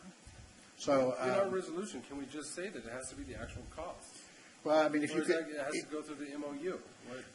I don't know if you could, and that's really a legal issue, but yeah, if you could, if you have to come up with a resolution, I would think that you would have some discretion in the wording on that resolution. Yeah, and that could be our response, is that it says that we will collect the actual cost. And then if they don't like that, then but our response is there, and it's in the form of a Yeah. resolution. I agree with that. So you're in compliance with you're covering your keister one way, and you're in compliance with the 30 days the other. So that's really a legal issue, not my Not auditor's issue. not me, but it sounds expeditious to me. Regina, can that work? can we get verbiage in this resolution, or we Put couldn't it do in our that resolution, today? maybe. Because it has to be Yeah, actual changed. cost. Cover the actual cost. Actual cost. Let's do that. So, Chairman, members of the board, the resolution did say actual costs, and when Mr. Kinsey called me, and it's just in item number 4 of the resolution, let me get to it so I don't misspeak. I'll get it out here. And when Mr. Kinsey called me, and he said, listen, this is being published today, which was Friday, I believe when the agenda went out, or it was Thursday when we spoke, he said, give me time to talk to my client, and, we're hopefully going to come to an understanding on the cost, which, I understand the county is interested in actual costs, but if you just change costs allowed by law, we can get there, but it gives me time to talk to my client and put us on the right foot and the right path to enter into a bigger MOU, and so that there isn't any contention as we enter into negotiations about what those costs will be. And so it was a request from him to change that wording, but the first draft said actual costs instead of costs allowed by law. And your lawyer took it out? Well, upon request to me, and I spoke with the treasurer tax collector about how this might get us to the goal of getting the actual costs paid because of what was represented to Supervisor Frazier and others during meetings. I was thinking there was a disconnect between the attorney and those that spoke to members of the county. I think the resolution as it's presented covers your board's concern, and if it's approved today, then they can just say that they don't agree with it. Because it says... But we have our response within the 30 days. Right, that's correct. But it still protects us. Because the language in here says, any difference between the initial estimate and the costs allowed by law shall be added to or subtracted from the following year's charges. What? It's in there. Let's do it. We'll change it. What page are you on? I'm looking at That is paragraph 4, the last sentence. Page 2. Yeah, page 2. It's Paragraph 4, page 2. Okay. I think, Mr. Trojan was going to talk, and then Okay. Dale? I'll make my motion. Couple things rattling around in my head, but if their resolution, and I'm sorry I didn't read it, I didn't realize this was going to be such a big mess. But if their resolution says they will pay actual cost, then I would say respond to that and accept that as worded. And if they change their mind, you've still met their 30-day requirement. But be prepared to lose if you hire the lawyers and you go to battle in court. If the law says 0.25%, they may hold you to that in a year or 2 years after they get their fingers in the pie. So, all of these promises, unless they meet the law. But with that said, Brown Act, I think it's in there someplace, says 10 cents a copy for papers that you want. You go into the assessor's office and you get a copy of it, it's $5. Now, I don't know how they do that, but there's apparently some way around the 10-cent law, so maybe there's a way around this law that you can charge actual cost. Thank you. Thank you. All right, anybody else in the public? Bring it back to the board. I move that we approve item 6G. You have a first and a second? Call for the Before we vote, I'm looking on where they're saying they're paying this. I haven't found exactly yet, so tell me where it's at exactly. It's on the... So I got my page Give it to 2. him, Eric, if you have it. The board's resolution, it's actually in the packet, it's page number 127. That's printed on the corner of the page. And Don't show on this stupid thing what page this is. yeah. So it's page 2 of the resolution? Page 2 of the county's resolution. Okay, what number?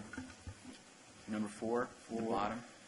The initial charge by the county shall be an estimate of Yes. the cost allowed by law, and any difference between the initial estimate and the cost allowed by law shall be added to or subtracted from the following year's charges. Does that cover us? That covers it. You think that covers us? Yes, it does cover us. Our attorney says so. It means what it says.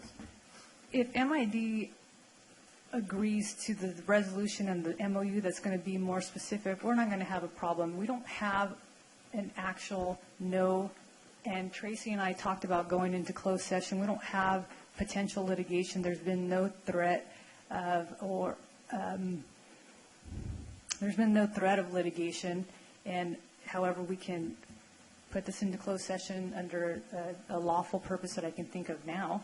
But we didn't have that, and so we think that this covers us. What MID is going to do is yet to be seen. So what, does this cover all the stuff we've done so far? I mean, you've spent hours on it, actually. Eric has, our staff has.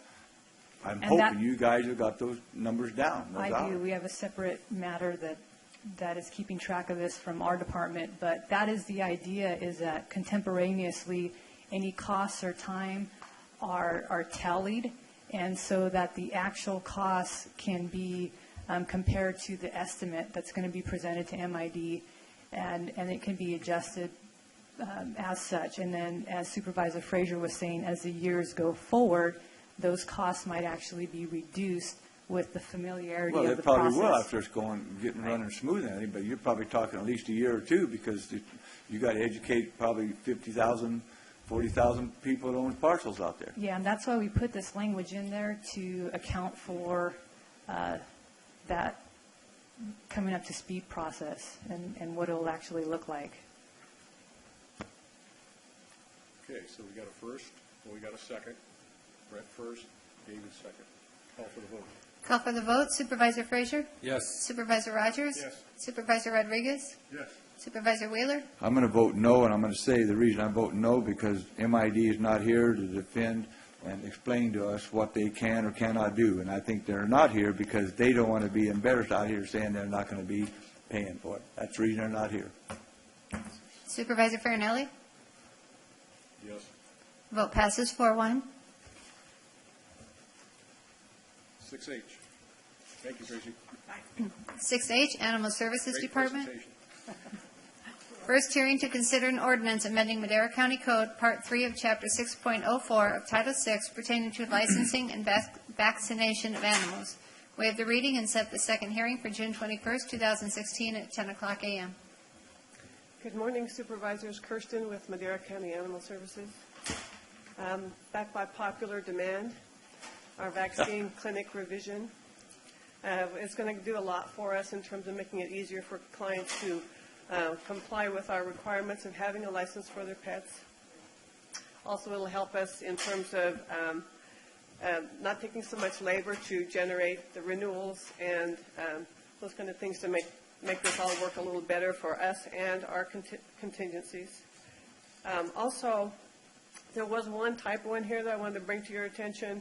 That was on Section 6.04.210, Vaccination Performance, Section A.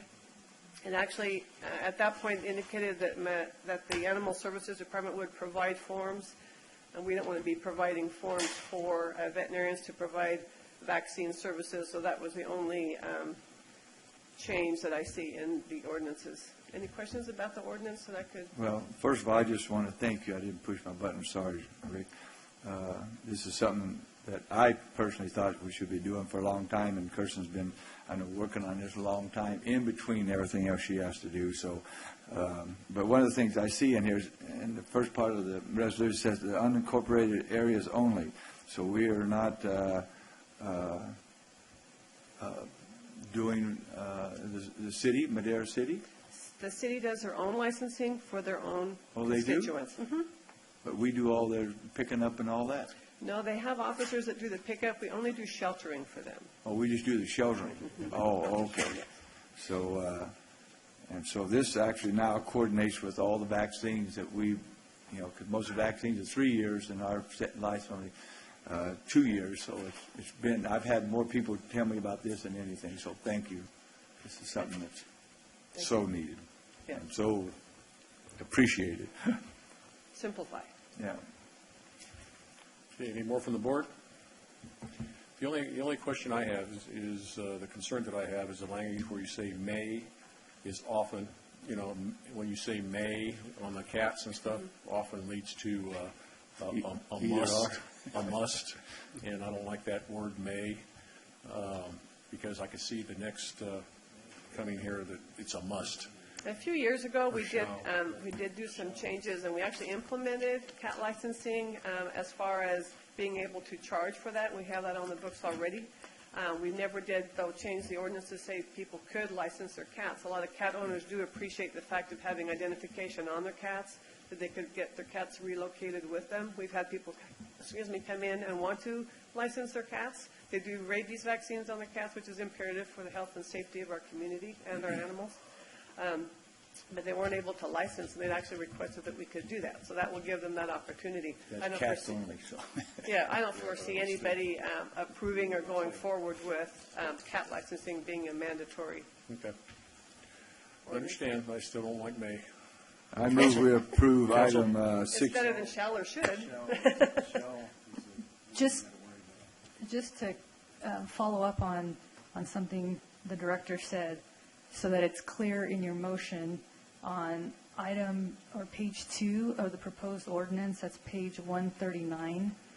There's a typographical error where it says on forms provided by Animal Services Department. That should be struck, is what she's saying. And so we talked about that just a bit ago. Well, what I was going to do when I made the motion was actually say with the corrections. Perfect, thank you.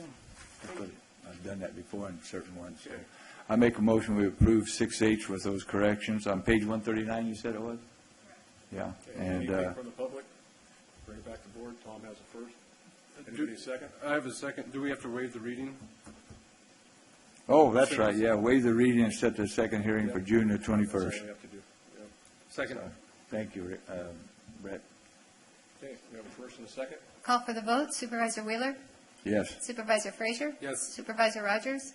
Yes. Supervisor Farrinelli? Yes. Vote passes 4-0. Supervisor Rodriguez absent. And I just want to give you guys a little hint how she works. I've had a few events last weekend and this weekend, and a lady come up to me Saturday and said she needed help with a person in North Fork that's got about 30, 40, 50 dogs. And I don't know the guy, but I went down there yesterday to his property, and I didn't go through the gate, but I called him from the gate, and he didn't answer. So I went home, and I texted him, and I said, hey, Kirsten's going to come with this lady, Deborah Hall. Hey, listen to this, Brett. This is important. Sunday morning at 8 o'clock, she's going to go with this lady and pick up between 15 and 30 dogs, and she arranged for them to have them all neutered and fixed and stuff. And the guy texted me back and said, good, bring them on Sunday morning at 8 o'clock. So Yeah, thanks for helping with that communication. Sunday morning she's doing that. So thank you, Kirsten. Yeah. Thank you. Thank you, Kristen. Thank you very much. Number 8. Pending legislation. Dave, you want to read yours first? Or? Yeah, that's AB 1649 gives priority to storage projects and kind of streamlines the... For water. Yeah, streamlines the ability to build temperance flat dam is the reason that I'm bringing this forward. And so it doesn't change anything other than that. It's just a streamlining process. That's a good piece of legislation. I'd like to see it get passed. Looking for a thumbs up on a letter. Do we do Absolutely. vote nowadays? Huh? I think we've changed it. Oh, we have to vote now?